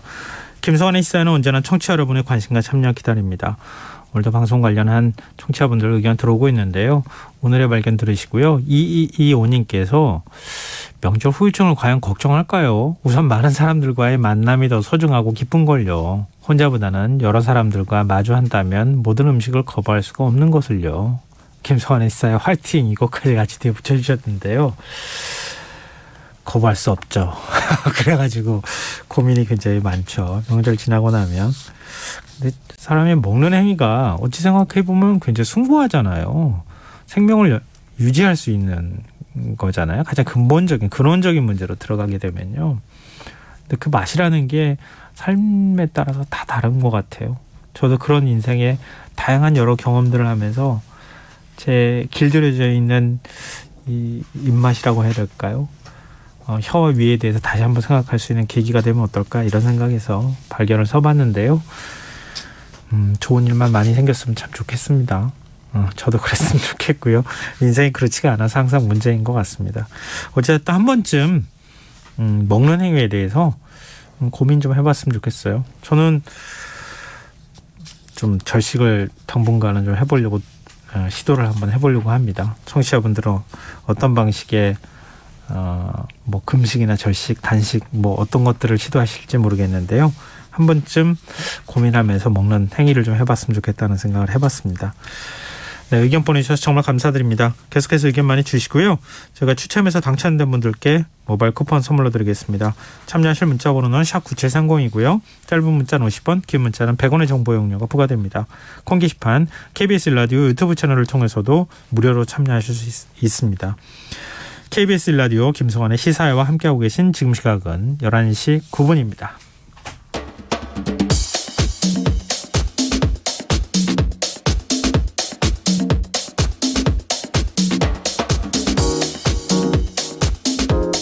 오늘 일어난 세상 곳곳의 소식들 당일 배송으로 전해드립니다. 밤차뉴스 이현경 뉴스캐스터 나와 계십니다. 안녕하세요. 네, 안녕하세요. 네, 어제까지 추석 명절 연휴였는데요. 네. 명절 지나자마자 어쩜 이렇게 화사한 옷을 입고 오셨는지 제가 깜짝 놀랐어요. 스튜디오에 들어오시는데. 아, 네. 마음이 그렇지 않을 때는 옷이라도 세게 입어보자는 게 제 지론이어가지고요. 네. 네. 어떤 이유였는지는 제가 묻지 않도록 하겠습니다. 네, 그러시는 게 가정의 평화를 좋지 않을까요? 네. 오늘 추석 명절 이제 끝나고 난 다음에 네. 뭐 여러 가지 정리도 해보고 그래야 될 필요가 있을 것 같은데요. 네. 일단 연휴 기간에 굉장히 크고 작은 사건 사고들이 많았어요. 네, 추석 연휴 기간 9일부터 12일까지 전국의 112 신고가 58,725건이 접수가 됐고요. 네. 민생 침해 범죄가 1,994건 그리고 40명이 구속이 됐습니다. 예를 교통사고도 있었고 또 심지어는 마약을 해가지고 현장에서 잡힌 네. 사람도 있었는데요. 사례를 좀 말씀을 드리면 추석 연휴 첫날에 편의점 야근을 마치고 퇴근하던 30대 여성이 청소차에 치여 숨지는 사고가 있었습니다. 상황 네. 봐도 너무 가슴이 아프잖아요. 근데 9일 오전 7시 15분쯤이었는데 부평구의 한 횡단보도에서 이제 보행자 신호에 길을 건너고 있었는데 60대 남성이 몰던 16톤 청소차에 치여서 사고 직후에 병원으로 옮겨졌습니다만 끝내 사망하는 일이 있었습니다. 근데 이분도 노면 청소를 하다가 청소차를 몰고 살수 작업을 하다 사고를 냈는데 못 봤다. 이렇게 경찰에서 진술을 한 것으로 보이고 진술을 했고요. 현장 CCTV를 확보해서 경위를 지금 조사를 하고 있습니다. 그리고 첫날에 청주에서는 만취한 20대가 일면식도 없는 시민을 폭행해서 차량을 훔쳐서 달아나다가 검거가 됐어요. 연휴 첫날 11시에 청주시 흥덕구 복명동의 주택가에서 서 있는 승용차 운전자를 폭행하고 차를 뺏어서 도망을 가다가 음식점 입단판을 들이받은 겁니다. 차량 문을 걸어 잠그고 내리기를 거부하다가 음식점 입간판을 들이받기도 했는데요. 끝내는 경찰이 운전석 유리창을 깨고서야 절도 등의 혐의로 현행범으로 체포가 됐고 그 당시에 혈중 알코올 농도가 면허 취소 수준 이상이었던 0.08% 이상이었다고 합니다. 그러니까 이제 술에 취해서 저지른 일로 보이고요. 그리고 추석 당일날은 한 모텔에서 광주광역시에서 필로폰을 투약하던 남녀가 체포가 됐는데 서로 모르는 사이였다는 거예요. 네. 근데 30대 남성과 20대 여성이 마약을 하기 위해서 애플리케이션에서 연락을 해서 만났는데 네. 이때 이 20대 여성이 투약을 한 다음에 환각 상태에서 부모님한테 전화를 해가지고 예. 누군가가 나를 죽일 것 같다. 살려달라라고 호소를 했는데 이분의 어머니가 이제 경찰에 실종 신고를 하면서 네. 범죄가 발각이 됐습니다. 그래서 간이시약 검사를 하니까 마약 양성 반응이 나왔던 거죠. 지금 구속영장이 발부가 된 상황이고요. 남성은 구속영장이 발부가 됐는데 같은 혐의를 받고 있는 여성의 경우에는 증거인멸과 도주 우려가 없다는 이유로 구속영장이 기각이 됐습니다. 그리고 추석 당일날 전북 익산에서는 자기 집에 불을 지른 50대가 긴급 체포가 되기도 했었는데 술에 네. 취한 상태에서 아이고. 불을 질렀다고 합니다. 참 세상은 추석 연휴 기간, 명절 기간에도 조용하지는 않았네요. 네. 근데 어제였죠. 추석 연휴 마지막 날 부산의 한 빌라에서 모녀가 숨진 채 발견이 됐다는 소식이 들어와 있어요. 지난번에 우리 그런 얘기 나누지 않았었나요? 발견하는 것도 중요하지만 네. 이 보완해주는 시스템도 보완을 해야 되는 것이다. 그쵸. 누구를 얼마만큼 지원해 줄 것인가도 중요하다. 왜 지난번에는 건강보험료가 밀린 걸 알지 못해서 주소지가 거기로 돼 있지 않아서 네. 이제 그런 부분 얘기를 했었는데 이게 너무 안타까운 게 추석 연휴 마지막 날이 10일이었잖아요. 한 빌라에서 10대 아들이 40대 어머니와 10대 딸이 그러니까 숨져 있는 걸 아들이 발견을 한 거예요. 그래가지고 낮 12시 40분쯤이었는데 어머니는 거실에서 발견되고 그 옆에 흉기가 놓여 있었다고 합니다. 네. 그러니까 고등학교 1학년 딸은 타박상을 입은 채 방에서 숨져 있었는데 아들이 중학생이에요. 중학교 2학년인데 누나랑 엄마를 발견을 하고 이웃의 도움을 받아 경찰에 신고를 했었는데요. 집에서 원인을 알 수 없는 불까지 났기 때문에 네. 이 중학생 아들도 목숨이 굉장히 위험할 수 있었던 상황이었다고 합니다. 애가 사색이 돼서 도와주세요 이랬다. 이렇게 이웃 주민이 증언을 했었는데요. 이 40대 여성이 이혼을 하고 혼자서 이 남매를 키웠다고 합니다. 그래서 계속 생활고를 호소를 해왔었고 그다음에 넉 달 전에는 여기부터 좀 주목해서 봐야 되는데 주민센터를 찾아가서 기초생활수급자로 등록을 했대요. 네. 그런데 문제는 이 한부모 가구잖아요. 예. 이제 부모님이 이혼하신 상황이었으니까 그런데 한부모 가정인 경우에는 한 명당 20만 원 정도의 주거급여가 지급이 된다고 합니다. 그래서 그거는 지급이 됐었는데 네. 문제는 이 가정의 경우에는 생계급여가 해당이 안 된다는 거예요. 네. 왜냐하면 이 기준보다 소득이 높다라고 하는 생계급여 기준보다는 소득이 높아서 지급 대상에 이름을 올리지를 못했다고 합니다. 그러니까 그래서 아까 20만 원 말씀하신 거는 양육비 긴급 지원 자녀 1인당 20만 원씩 지급하는 네. 거 그거 얘기하는 거고 예. 지금 생계비 지원은 별도잖아요. 그거하고. 예. 예. 근데 그게 이제 해당이 안 되는 상황이었던 거죠. 예. 그래서 생활고에 시달리던 이 어머니가 딸을 살해하고 스스로 목숨을 끊었을 가능성이 크다 이렇게 보고 있는데 물론 극단적인 선택에 무게를 두고 있습니다만 사실은 네. 예단할 수는 없는 일이어서 그쵸. 부검과 함께 수사를 하고 있는 상황인데요. 근데 이제 그 부산의 구청 관계자가 대상자가 동마다 800에서 900세대 많은 동은 1000세대가 된다는 거예요. 예. 그러니까 관리 대상이 너무 많아서 이런 상황을 일일이 다 확인을 할 수 없다 이렇게 인터뷰를 했더라고요. 그러니까 지난번에 말씀드린 것처럼 발견을 못해서 지원을 못하면 너무 안타깝죠. 근데 알고 있었어도 본인이 자기 발로 오죽하면 찾아가서 네. 기초생활수급자 등록을 했겠습니까? 그런 상황에도 제대로 지원을 할 수 없는 이런 상황이었다고 하는 게 그리고 이제 다들 가족들이 모여서 따뜻하게 보내는 연휴였잖아요. 네. 너무 가슴이 그렇죠. 아프더라고요. 뭐 저희가 여러 차례 그런 근본적인 시스템에 관한 문제 이런 것도 말씀드렸으니까요. 누군가를 떨어뜨리기 위해서 심사하는 이런 방식은 좀 바꿔야 되는 거 아니냐 이런 얘기가 아니 끊임없이 그래도 나오네요. 하다못해 석 달이라도 어떻게 긴급 지원은 해줘야 되는 거 아닐까요? 그러게 말입니다. 경기도의 한 놀이공원에서 운행 중이던 롤러코스터가 멈추는 사고도 있었어요. 네. 10일 낮 12시쯤에 용인시에는 에버랜드 대형 롤러코스터인 T-익스프레스라고 하는 그 롤러코스터가 있었는데 갑자기 작동을 멈췄어요. 그래서 탑승객 전원은 비상 계단을 통해서 지상으로 내려왔고 부상자는 없었는데 한 30여 명이 타고 있었는데 출발한 지 얼마 안 돼서 정차를 했다는 겁니다. 근데 그래서 지상으로부터 너무 아찔한데 20m 높이에서 멈춰 있었어요. 그리고 기구를 타고 있던 승객들이 10분간 고립을 됐다가 직원들이 이제 안전모를 다 지급을 해가지고 안전모를 쓰고 비상계단을 통해서 내려왔는데 네. 놀이기구의 안전감시 센서가 작동을 해서 오히려 운행을 멈춘 것으로 파악이 됐다. 놀이공원 측은 이렇게 설명을 했고요.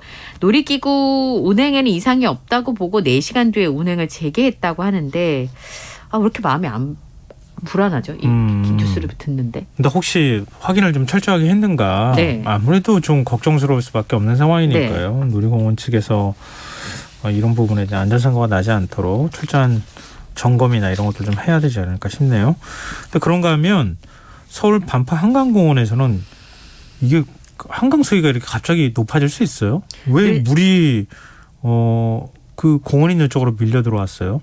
늘상 있는 일이라는데요. 늘상 있는 일이라고요? 예, 제가 설명을 드릴게요. 네? 연휴 마지막 날 저녁에 반포 한강공원 야외 무대가 있잖아요. 그러니까 네? 이제 뒤에가 있고 야외 무대가 가운데 이렇게 있고 중간에 이렇게 비어 있는 공간이 있는데 보통의 네. 경우에는 왔다 알고 갔다 있어요. 하시면서 이제 예. 쉬잖아요. 예. 그런데 비가 오지 않았는데 갑자기 한강물이 불어난 겁니다. 그래서 아무것도 모르고 있다가 몇 분 만에 잠기니까 가운데 야외 무대가 있고 일종의 관람석이 이제 뒤쪽에 있고 그 사이가 비어있는데 거기 물이 갑자기 차니까 얼마나 당황했겠어요. 그러니까 이제 그렇죠. CCTV를 보니까 사람들이 못 빠져나오고 막 거기 있으니까 어떤 사람은 다른 사람을 업고 오고 또 바지가 젖은 상태로 걸어오고 근데 굉장히 불안한 상황이었던 거죠. 그렇죠. 갑자기 한강물 수위가 확 올라가면서 물이 들어오니까. 비가 오지 않았는데 이 물이 높아진 이유는 만조 때문이었는데요. 인천 앞바다 만조 시간이랑 겹쳐서 해수면이 올라가면서 한강 수위가 덩달아 높아진 건데요. 조류 때문에 그랬을 가능성이 있다는 건데 문제는 우선 시민들이 굉장히 깜짝 놀랐는데 안내 방송이 없었다는 거예요. 그래서 이제 기자분이 전화해가지고 네. 어떻게 된 거냐라고 했더니 제가 말씀드린 답을 한강사업본부에서 한 거예요. 늘 그래요? 예, 반포 한강공원이 제일 지대가 낮아서요. 물이 거기에서 자연스럽게 물이 서서히 찼다가 만조 시간이 지나면 물이 빠집니다. 이제 기자분이 그게 이제 좀 의아하니까 매번 그런 겁니다라고 설명을 했다는 거예요. 그럼 안내문이나 경고문을 붙여놔야 되는 거 아닌가요? 그래서 제가 보니까 그 수변 무대에 네. 대해서 홈페이지에 뭐라고 써 있냐면 시설 규모 7,143제곱미터 한강의 물결을 형상화하고 사리시에는 자연스럽게 침수가 되도록 설계에 써 있더라고요. 네, 그리고 안내는 해주고 있네요. 네, 그러니까 홈페이지에 있는 게 문제인 거죠. 여름 장마철 빈번한 침수로 인한 퇴적물 제거를 쉽게 하고 다양한 공연 프로그램이 가능하도록 블록 포장으로 조성. 그리고 아름다운 수변 분위기를 연출한 문화광장으로 공연 시에 한강으로 열린 조망을 감상할 수 있음. 이렇게 써 있었는데 네. 말씀하신 것처럼 이건 홈페이지에 있으니까 평소에 그런 일을 겪지 않았던 시민들이 갑자기 물이 그렇게 들어차면 얼마나 놀라겠습니까? 네. 그래서 이제 취재진들이 자꾸 전화하고 하니까 그 이후에야 뒤늦게 현장 안내 방송을 했다고 합니다. 다행히 인명피해는 없었어요. 그렇지만 지금 말씀드린 것처럼 이런 경우가 생길 때 거기 계신 분들이 놀라지 않도록 안내 방송 정도는 좀 수시로 해줄 수 있으면 참 좋겠다라는 생각이 좀 들었는데요. 이 강가니까 조심하려고 하는 안내 표지판이 있었대요. 근데 요거는 집주호우에 최근에 쓸려 내려간 상태였고요. 그리고 이제 이 방송이 계속되고 보도가 되니까 수변무대 주변에 안내 표지판을 다시 빨리 설치를 하고 밀물이 예측될 때 안내 방송을 해서 시민들이 대피할 수 있도록 관리하겠다. 뒤늦지만 입장을 밝혔습니다. 아니 도서관만이 하루에 몇십 번씩 있는 건 아니잖아요. 네, 그러니까요. 그러니까 고물이 좀 돼서 그럴 수 있으니 물이 차오르는데 놀라지 마시고. 그러니까요. 차올라오면 원래 그렇게 설계된 곳이니까 빨리 대피하셨으면 좋겠다. 이렇게 안내 방송 한두 번 정도씩이라도 해주면 당황하지는 않을 텐데 말이죠. 네, 다음 뉴스로 넘어가겠습니다. 공군 성추행 피해자 고 이해람 중사 사망 사건 수사해온 특검팀. 오늘 그동안의 수사 결과를 발표했어요. 네. 압수수색만 지금 18번 했잖아요. 네. 수사 기간 동안 164명을 조사를 했고 국방부와 군사법원 등 관련 기관에 대한 압수수색을 18번 진행을 했는데 공이 있고 좀 실망스러운 부분이 있고 두 가지가 있는데 우선 공을 좀 말씀을 드리자면 100일 동안 활동을 마무리하고 수사 결과를 오늘 발표를 했습니다. 8명을 재판에 넘겼어요. 이번에 사실은 기소가 되는가 굉장히 궁금했던 사람이 누구냐면 전익수 공군법무실장이었는데 하여튼 공군법무실장을 모두 포함해서 8명이 재판에 넘겨졌는데 이번에 특히나 밝혀낸 부분이 뭐냐면 이해람 중사가 극단적인 선택을 한 것은 강제추행도 물론이지만 2차 가해가 원인이었다라고 하는 점을 굉장히 분명히 했다는 겁니다. 네. 우선 국립과학수사연구원에 의뢰한 심리부검 결과를 보면 이해람 중사가 이전에 없던 자살 위험이 강제추행 직후에 발생을 했고 급격하게 고위험군에 이르렀고 그리고 제15 특수임무비행단 전입을 하고 나서 증상이 악화가 돼서 그게 다 2차 가해 때문이었다. 예, 2차 가해를 경험해서 결국은 극단적인 선택을 했다. 이렇게 확인을 해준 부분이 있습니다. 네. 그래서 이해람 중사와 관련돼서 아까 말씀드린 것처럼 이번에 이 제20 전투비행단 당시 대대장이 이해람 중사와 가해자를 분리해야 되잖아요. 네. 그러니까 분리 조치를 하지 않고 상부에는 허위 보고를 했습니다. 그다음에 당시에 중대장 등의 직속 상관들이 다른 부대에다가 이해람 중사가 오히려 좀 이상하다. 이렇게 잘못된 소문을 퍼뜨린 것이 이번에 새로 밝혀져서 명예훼손 혐의로 새롭게 밝혀지게 된 부분이었고요. 부대 이제 가해자하고 분리하기 위해서 다른 부대로 전출이 갔는데 그 네. 부대 쪽에다가 저 중사 좀 이상해. 네. 이렇게 얘기를 했다는 거예요. 예, 그런 부분들이 좀 밝혀졌다는 게 사실은 이번에 2차 가해를 통해서 성추행 자체도 물론 잘못된 것이고 그것도 이해람 중사를 위험에 빠뜨렸지만 2차 가해가 만약에 없었다면 그걸 잘 막을 수 있었다면 우리가 안타까워하는 이 상황을 막을 수 있었던 건 아니었을까 이런 생각을 좀 하게가 됐고요. 예. 그다음에 또 하나는 공군 참모총장 해임 촉구하는 여론이 그 당시에 좀 있었습니다. 네. 그 여론을 돌리기 위해서 공군 공보장교가 이 이해람 중사 부부가 불화설이 있는 것처럼 거짓으로 퍼뜨린 사실이 이번에 드러났어요. 네. 그런 걸 했어요? 참 한숨이 나올 수밖에 없는데 사망 전날까지 여느 신혼부부처럼 굉장히 친밀한 관계였었는데 이런 내용까지 다 포함이 되면서 강제추행은 물론이고 군 내의 2차 가해가 극단적인 선택의 원인이었다라고 하는 것이 특검의 수사 결과입니다. 어떻게 피해자 부모와 관련돼 있는 내용을 공보장교가 그걸 얘기를 할 수가 있어요. 그것도 이유가 그런 이유들 때문이라는 거죠. 이거는 좀 믿고 싶지 않은 얘기인데요. 정말 있어서는 안 된 일이라는 생각이 드는데 그러면 특검 수사 좀 아쉬운 점은요? 아쉬운 점은 전 이게 좀 핵심이라는 생각이 좀 드는데요. 사실은 그 당시에 군 내부의 2차 가해도 물론이었습니다만 지난해 봄에 이해람 중사와 부실 초동 수사 의혹이 있지 않았습니까? 네. 그래서 국방부가 그 부분에 대해서도 직접 수사를 했습니다만 수사 담당자 한 명도 기소를 하지 못하고 끝내는 바람에 제19 감싸기라는 공분이 굉장히 거세게 일었고 폐쇄적인 이 군 관행을 극복하고 진상을 규명해라. 그래서 사실 특검팀이 출범을 하게 된 것인데요. 가장 중요한 건 전익수 공군법무실장에 대한 부분이었는데 조직적으로 은폐했다는 의혹이 있지 않았습니까? 네. 근데 그 부분에 대해서는 일부 혐의만 인정이 됐다 이렇게 봐야 될 것 같은데요. 전익수 공군법무실장이 수사 무마 의혹에 대해서는 아무 근거가 없다고 결론이 났습니다.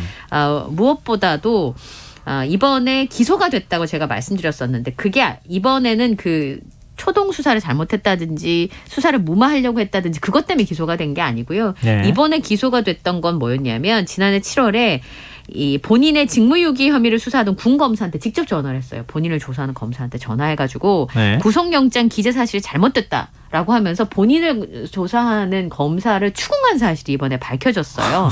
네네. 그래서 이번에 재판에 넘겨지게 된 것이고요. 예. 그다음에 이번에 조금 더 충격적인 사실은 뭐였냐면 이번에 구속이 된 변호사가 한 사람이 있습니다. 네네. 그 변호사가 무슨 일을 했냐면 증거를 조작했다라고 하는 사실이 좀 밝혀졌는데요. 그 은폐 의혹의 핵심 증거로 녹취록이 꼽혔었는데 이게 개인정의 원한이 있던 이 변호사가 조작을 했던 것으로 수사 결과 드러나게 됐습니다. 그래서 전익수 실장 측은 녹취록이 조작에 의해 작성됐다는 점이 의미가 있다. 이제 본인은 그렇게 얘기를 하면서 끼워 맞추기식으로 기소한 것은 매우 유감이다. 이런 입장을 밝혔는데요. 유가족들은 2차 피해의 진상을 밝힌 건 높이 평가하지만 제가 말씀드렸던 이 수사 무마 의혹에 대해서 윗선을 밝히지 못한 것이 한계로 지적이 됐고요. 가해자인 장모 중사는 지금 군법원 2심에서 징역 7년을 선고받은 상태로 대법원 판단을 앞두고 있는 그런 상황입니다. 참 이렇게 처음에 수사를 제대로 못할 경우에 나중에 시간 지나서 수사하려고 하면 이렇게 어렵다는 어렵습니다. 생각을 다시 한번 하게 되네요. 자, 지금 여러분께서는 KBS 라디오 김성환의 시사회와 함께하고 계십니다. 밤참수 계속 이어가겠습니다. 대학 캠퍼스 내에서 또래 여학생을 성폭행하려다 숨지게 한 혐의로 기소된 가해 남학생이 학교에서 퇴학 처분을 받게 됐다고요? 네, 퇴학 처분을 내릴 수 있다는 그 보도는 이전에도 있었는데요. 최근에 학생 상벌위원회를 열어서 성폭력 범죄의 처벌 등에 관한 특례법상 간간 등 살인 혐의로 구속 기소된 1학년 A모 학생에 대해서 퇴학 조치를 의결을 했습니다. 이 학교에서는 근신, 유기정학, 무기정학, 퇴학 이렇게 4가지 종류의 징계가 있는데요. 퇴학이 되면 재입학이 불가능하다고 합니다. 그리고 개인정보와 관련된 사안이어서 구체적인 내용은 밝힐 수 없다 이렇게 얘기를 했고요. 총장이 이제 사인만 하면 퇴학 처분을 받게 되는 그런 상황입니다. 이 구속된 가해 그 남학생 그 첫 공판이 있었다고요? 네. 네. 오늘 이 남성에 대한 첫 번째 재판이 비공개로 진행이 됐었는데요.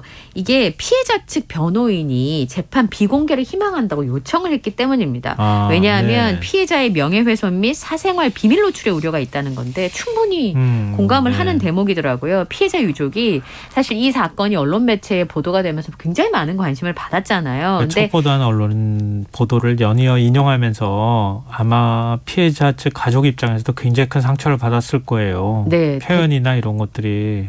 그때 저희도 그 얘기 나눴었잖아요. 그러니까 피해자의 마치 잘못이 있는 것처럼 말을 하는 댓글들이 너무 선정적으로 있었다. 또 표현했었고 초기 보도할 때. 네. 그래서 그걸로 마음에 상처를 입었다라고 하면서 피해자와 유족을 위해서 비공개를 요청드린다라고 설명을 했습니다. 그래서 이 재판은 피해자의 직계 존속, 그러니까 부모님이 되시겠죠. 그다음에 형제 자매, 신뢰관계인 4명. 그리고 이모와 이종 사촌 오빠, 피고인의 직계존속 형제자매만 방청할 수 있게 해달라.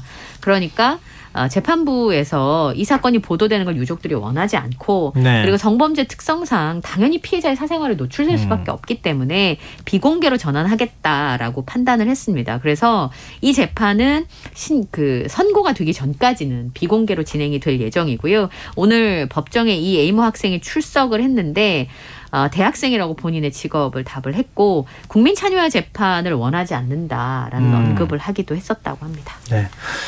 앞서 이제 보도 문제 지적도 했지만 통신사였었는데요. 내부적으로도 앞으로 더 조심하겠다 이렇게 자성의 목소리가 나오기도 하고 그렇다 이런 말씀도 좀 드립니다. 네. 언론계가 이런 문제에 있어서는 다음번 다시는 좀 실수하지 않았으면 좋겠네요. 그리고 지금 또 태풍 14호 태풍이 올라온다는 소식이 있는데 이게 우리 한반도 쪽으로 오는 겁니까? 아직은 잘 몰라요. 왜냐하면 아직은 태풍이라고 하기보다는 열대 저압부라고 설명을 해야 되는데 이게 이제 가운데 바람의 속도가 초속 17m 이상이 되면 이제 태풍이라고 부르는데 아직은 그 정도의 강풍이 부는 상황이 아니니까 열대 저압부예요. 근데 지금 계속 수증기를 공급받고 있으니까 이제 열대 저압부에서 오늘이 13일이니까 14일 오전 9시쯤 되면 이제 태풍이 될 가능성이 있는데요. 얘가 움직이는 경로가 일본과 우리나라 사이를 지나갈 가능성이 있어서 만약에 이 경로로 진앙을 가게 된다고 하면 우리한테 피해를 많이 입힐 수가 있는 그런 상황이잖아요. 그래서 그걸 우려하고 있는 그런 상황인데요. 14호 태풍 난마돌이 태풍이 된다면 난마돌이라는 이름으로 명칭이 될 거고요. 오키나와를 거쳐서 19일쯤에 대한 해협을 통과할 것으로 예측이 됐었는데 이대로면은 경상 동해안, 남해안, 제주가 지금 영향권에 놓이게 돼서 지금 우리가 피해를 입은 것도 아직 다 복구가 안 됐는데. 그러게 말입니다. 뭐 지금 제주도는 돼요. 벌써 비 오고 있다. 뭐 태풍 영향을 떠나서라도 비 오고 있다 이런 얘기가 전해지고 있고 내일 뭐 전국이 비 내린다는 얘기가 또 있어서 이제 좀 그만해도 될 것 같은데 계속 오네요 비가. 오라고 할 때는 또 적절히 안 오고. 자연이 우리 말을 들어주면 얼마나 좋겠습니까? 그러게 말입니다. 자, 오늘 밤참수 여기서 마무리하겠습니다. 지금까지 이영경 뉴스캐스터와 함께했습니다. 고맙습니다. 감사합니다.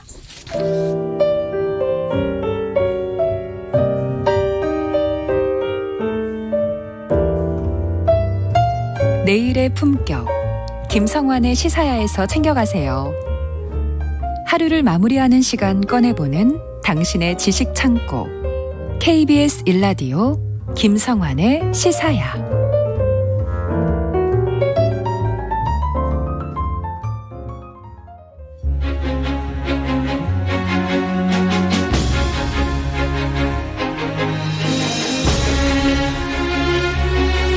최근 미국이 한 경매를 통해 환수한 특별한 문화유산 한 점이 공개가 됐습니다. 1890년에 제작된 휴대용 해시계였는데요. 이 생전 처음 보는 해시계를 문화재청은 일영원구라고 명명했다고 합니다. 하지만 많은 연구자들은 일영원구가 아닌 원구 일용으로 표기해야 한다 이렇게 입을 모으고 있다고 하는데요. 오늘 흔적의 역사에서는 이번에 환수한 휴대용 해시계의 의미를 살펴보는 시간 마련했습니다.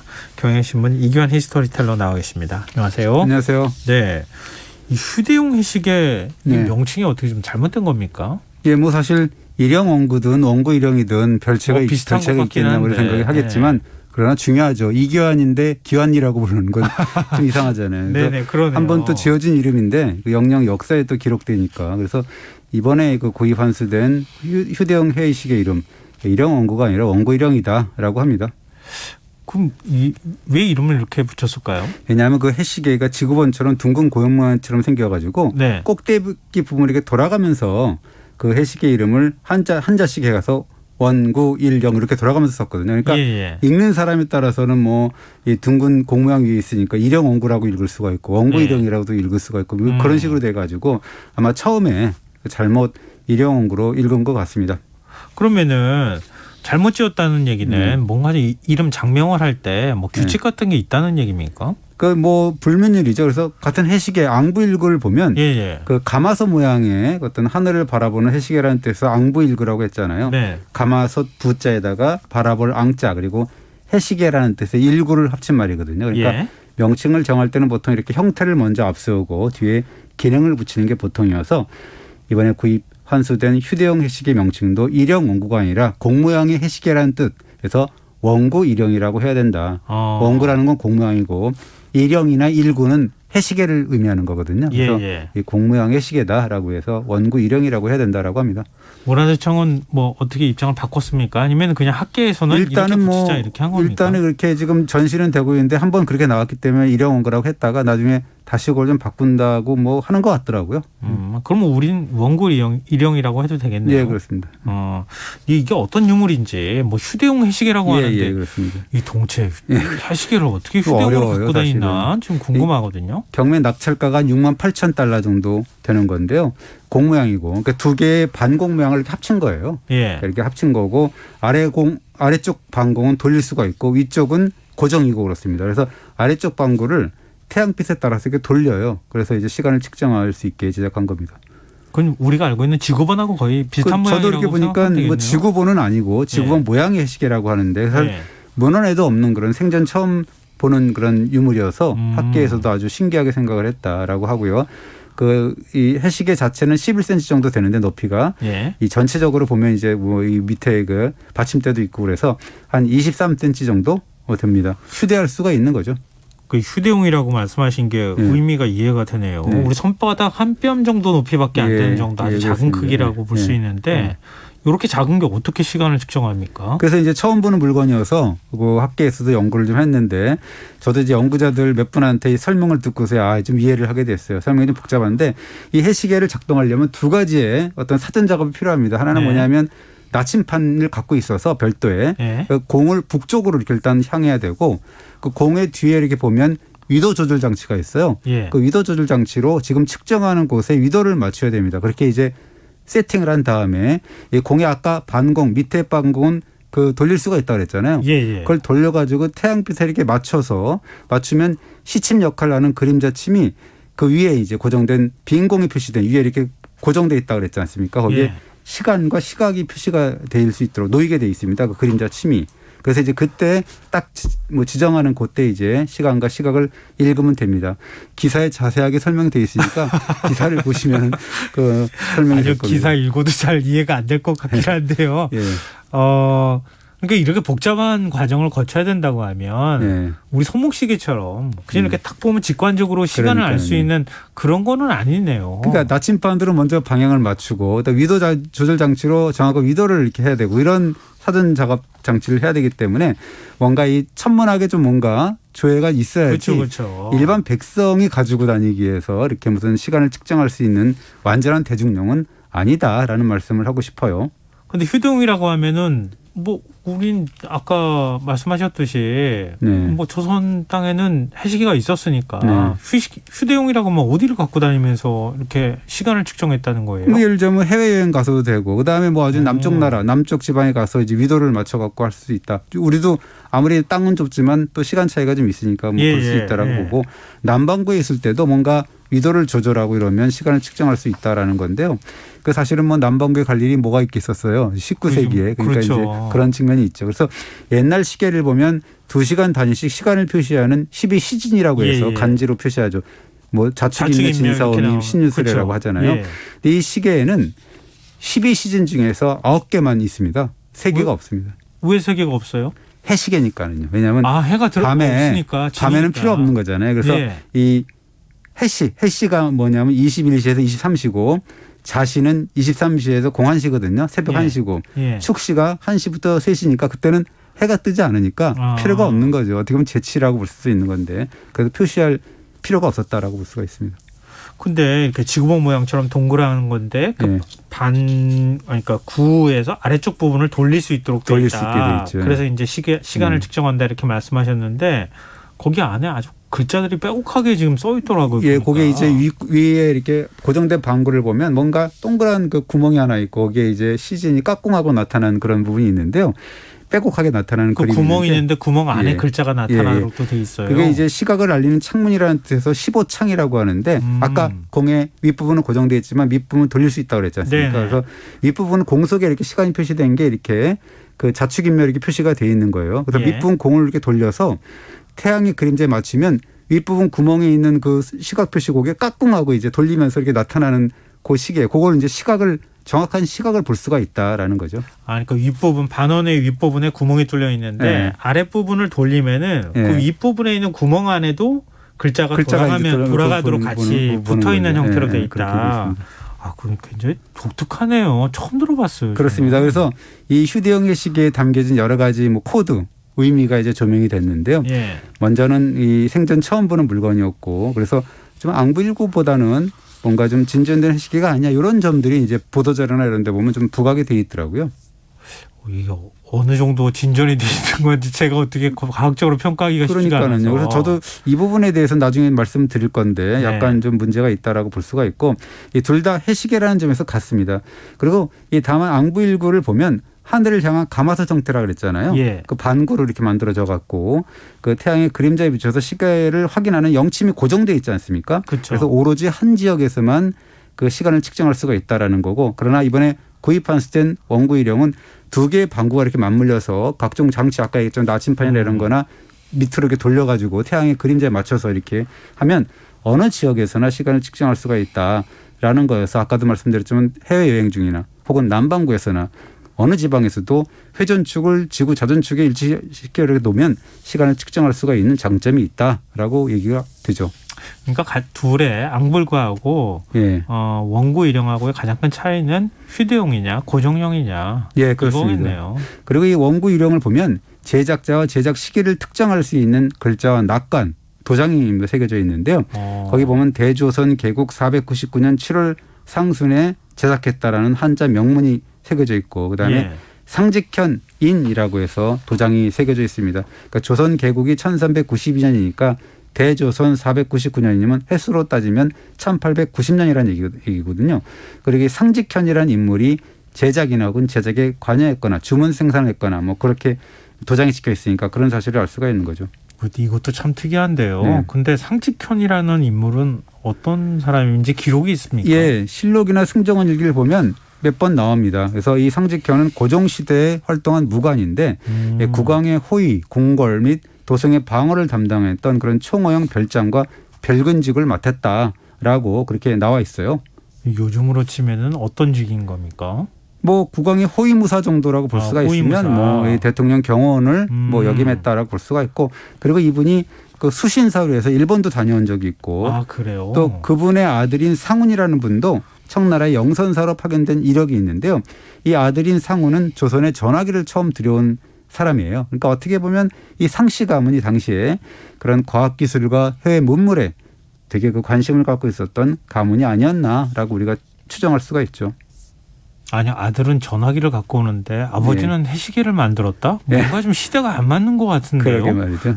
그 시대면은 지금 1890년대면은 시계가 이미 뭐 손목시계도 나왔을 시절인데. 그러니까 아까도 말씀하셨지만 뭐 시계 손목시계가 더 편리한 거 아니냐고 말씀하셨지만 그래서 이 보도 자료를 보면 원구 일령이 앙부19보다 진전된 해시계고 당대 과학기술의 발전 수준을 보여주는 중요한 유물이다라고 했는데 사실 두 가지 측면에서 우리가 지적할 만한 대목이 있는 거죠. 네. 하나는 뭐냐면 원구 일령이 과연 당대 최첨단 시계였을까라는 생각이 드는데 그렇지 않습니다. 왜냐하면 이 기술적으로 보면 말씀하신 대로 서양에서는 이미 1761년에 바다에서 시간을 측정할 수 있는 해상 시계까지 개발이 됐고 가슴에 품고 다니는 시계가 있지 않습니까? 그 유명한 김구 선생과 윤봉길 의사가 가슴에 품고 다니던 회중시계. 여기 주머니에 넣었다가 이렇게 꺼내는 거 있잖아요. 뭐 그거는 이미 16세기 초에 처음 발명된 후에 18세기에는 전 세계로 확산됐고요.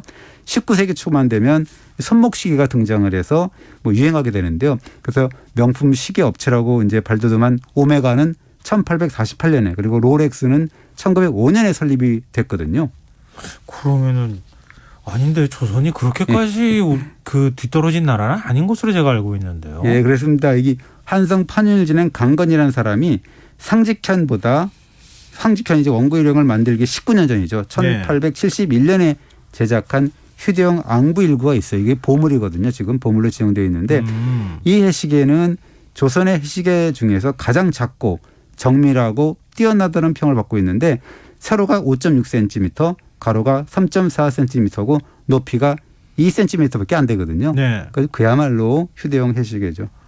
근데 1890년대면요. 우리나라에도 시계가 다 들어와 있을 시절이라고 제가 알고 있는데 그러면 서양으로 따져도 그렇고 당시 조선으로 따져도 그렇고 그렇게 최첨단 시계는 아니었는데요. 그렇습니다. 이 뭐 예를 들자면 이 원구 일령이 디자인이나 실용성 면에서도 봐도 강건의 아까 얘기했던 강건이라는 분의 휴대용 앙부19를 보시면 알지겠지만 그보다 앞섰다라고 할 수는 없다. 또한 회중시계와 손목시계까지 대중화했던 당대 서양과는 더더군다나 단순하게 비교할 수 없다라는 거고 무엇보다도 아까 말씀드렸지만 이 원구 일령은 대중용이 아니었다라는 게 이제 좀 그렇죠. 왜냐하면 별대 나침판을 갖고 있어야 되고 또 이 방향을 또 이렇게 위도 조절 장치를 해줘야 되고 뭐 이러기 때문에 아무나 쓸 수 있는 시계는 아니었다라는 거를 알 수가 있죠. 그러면은 어떻게 설명해야 되는 겁니까? 앙부19보다는 좀 더 진전된 시계? 아니면 시계 자체가 독특해서? 예. 아마 이제 나중에 말씀드리겠지만 후자가 가깝지 않을까 생각이 되고요. 그 앙부19는 뭐 물론 고정시계고 원구 일령은 휴대용이니까 기술적으로 혹시 뭐 원구 일령이 좀 앞섰다라고 볼 수는 있겠죠. 그러나 원구 일령이 앙부19를 발끝만치도 따라가지 못하는 그런 정말 중요한 가치가 하나 있거든요. 앙부19 그거보다 몇백 년 전에 만든 앙부19의 발끝도 못 따라간다고요? 어떤 거요? 그게 이제 앙부19의 당기인 세종대왕의 애민정신이라고 볼 수가 있죠. 세종실록의 1434년 앙부19를 개발하고 난 다음에 그 설치하는 그런 그 대목이 나오는데요. 이렇게 돼 있어요.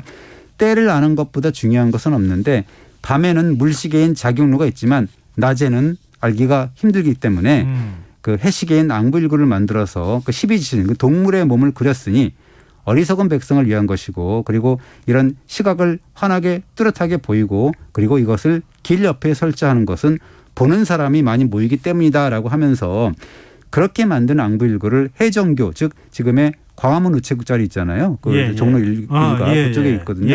거기 앞에 하나 있고 거기다 하나 설치하고 하나는 종면 남쪽 거리에 놓았다라고 분명히 써 있거든요. 이거 어떤 의미로 해석해야 되는 겁니까? 여러 가지 의미가 담겼을 것 같은데. 그렇습니다. 이거 어디서 많이 들어본 구절이 있잖아요. 뭐냐면 어리석은 백성을 위한다라는 대목이죠. 한글 창제할 때. 예, 그렇습니다. 이게 보면 그게 위우민이라고 했는데 그걸 동물의 형상으로 시간을 표현한 앙부19를 만들어서 도로변에 설치했다라는 내용인데 이걸 보면 지금 말씀하셨지만 어리석은 백성들을 딱하게 여겨서 우리가 그 훈민정음을 창제했다라는 세종대왕의 말씀이 딱 떠오르잖아요. 기시감이 되는데요. 그리고 이 앙부19를 대로변에 설치한 1434년 이것은 한글이 창제 반포되기 12년 전의 일이거든요. 1434년이니까. 따라서 이 세종은 글 모르는 어리석은 백성을 위해 그때는 한글이 없었으니까 그 시각을 글자를 한자가 아니라 12지신의 동물 그림으로 표현한 거거든요. 그러니까 자축인묘 이런 게 하면 모르니까 대신에 쥐와 소 호랑이, 토끼 그림을 거기다가 이제 그려놓은 거죠. 그러면은 대로변에 설치한 거는 서양에서 뭐 성당이나 아니면 시청 건물에 이렇게 큰 네. 시계 설치한 거나 비슷한 의미겠네요. 그렇습니다. 그걸 공중시계타라고 하는데 그래서 이 대로변에 설치함으로써 지나가는 백성들이 쉽게 볼 수 있도록 배려했다라는 게 아까 세종실록에 나오지 않습니까? 이 도로변 설치가 정말 각별한 의미를 지니는 게요. 그 이 왕조실록 왕조를 보면 왕조 시대에는 그 천문 기상의 관측 늘 말씀드리지만 군주의 고유 권한이거든요. 네네. 그래서 이 천기에 속했다라는 거예요. 그래서 이 서경의 요전편을 보면 임금만이 하늘 땅과 소통한 뒤에 백성들에게 시간에 필요한 시간과 절기를 생활에 필요한 시간과 절기를 나눠줄 수 있다라고 했거든요. 아, 이것도 이렇게 해석이 가능한 거군요. 그렇죠. 오직 임금만이 가질 수 있는 것을 백성들한테 나눠준 거잖아요. 외민 정신이 드러나네요. 천기를 누설했다고 볼 수가 있는 건데. 근데 사실 이 세종대왕이 어떤 분이냐. 어떻게 생각을 했냐면 이분이 백성은 먹을 것을 하늘로 여긴다 그래서 민의식 위천이라고 늘 얘기를 했거든요. 사계 대목인데 그걸 늘 얘기하면서 농사를 짓고 생업에 종사하는 백성들이 시간과 절기를 스스로 알고 대비할 수 있도록 해시계인 앙부일구를 만들어서 백성들을 위해 어떻게 보면 베풀어 준 것이다라고 했는데 그러고 보면 천기를 누설했을 뿐만 아니라 그런 천기를 공유했던 분이다. 그 공유 버튼을 눌렀다라고 우리가 볼 수가 있는 거죠. 그래서 그 시계라는 것이 기술적으로는 서양에서도 발달했을지는 몰라요. 그러나 시간뿐이 아니라 절기까지도 공유해서 백성들의 농사를 도운 분은 세종대왕이 유일했다라고 학계에서도 그렇게 얘기를 하더라고요. 아, 그러니까 앙불구를 이렇게 가마솥 모양처럼 이렇게 만들어서 길거리 대로변에 설치한 이유가 있는 거군요. 그렇습니다. 사실 해시계는 그 동서양을 막론하고 전 세계에서 제작이 됐습니다. 옛날부터. 그러나 대부분 평면으로 만들었는데요. 그런데 해를 보면 계절에 따라서 그렇고 시간에 따라서 해가 뜨는 높이와 방향이 바뀌지 않습니까? 그렇죠. 만약에 평면의 시계를 만들면 해 그림자가 달라지게 되고 그 숫자 뭐 시계 숫자판도 불규칙해 가지고 간격도 안 맞거든요. 그래서 세종시대 과학자들은 숫자판을 이렇게 그 앙부처럼 이렇게 가마솥처럼 오목하게 만드는 그 이렇게 앙부일구를 발명해서 이런 단점을 보완했는데요. 오목한 구형 안쪽에 설치된 막대에 해 그림자가 생겼을 때 그 그림자의 위치로 그런 시각을 측정했다라고 볼 수가 있죠. 그렇군요. 그러니까 해가 길어지고 짧아지고 이렇게 하는데 그 길이에 따라서 절기까지도 표현할 수 있도록. 예, 그렇습니다. 굉장히 과학적으로 만든 건데. 앙부일구를 보면 시간선하고 직각으로 해서 13개의 절기선이 새겨져 있는데 이 절기선 양쪽 가장자리 윗면에 24절기가 표시가 되어 있고요. 그래서 해는 여름이면 높이 뜨지만 겨울이 되면 비스듬히 뜨잖아요. 그래서 이제 방안 깊숙하게 또 이렇게 비쳐 들어오잖아요. 겨울이 되면. 당연히 이제 그림자도 여름이면 짧아지고 겨울엔 길게 늘어지고 그것을 이용한 것이 13줄이라고 볼 수가 있는데 가장 위쪽 바깥쪽 줄에는 시침의 그림자가 가장 길게 되는 그 동지 표시가 있고 가장 안쪽 줄 밑에 줄에서는 시간의 시침의 그림자가 가장 짧게 되는 하지가 써 있는데 뭐 여름에는 해가 높이 뜨니까 밑에까지 이제 들어가고 예, 겨울에는 해가 비스듬히 뜨니까 위에 이렇게 비치기 때문에 그렇게 만들어 놓은 거죠.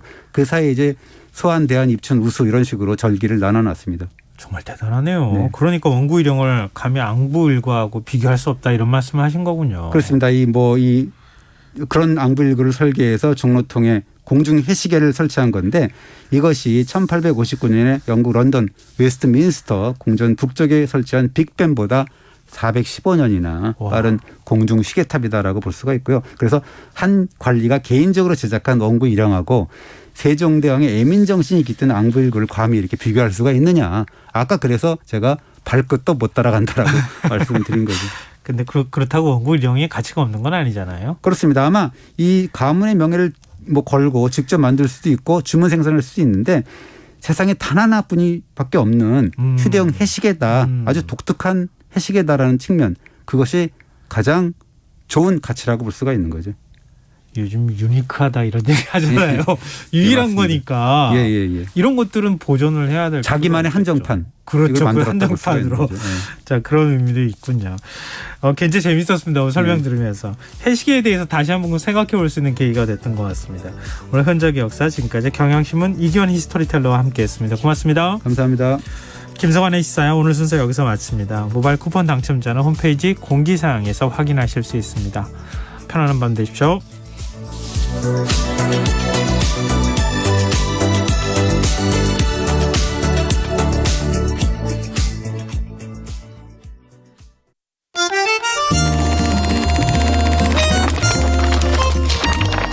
이다혜의 영화관, 정여울의 도서관.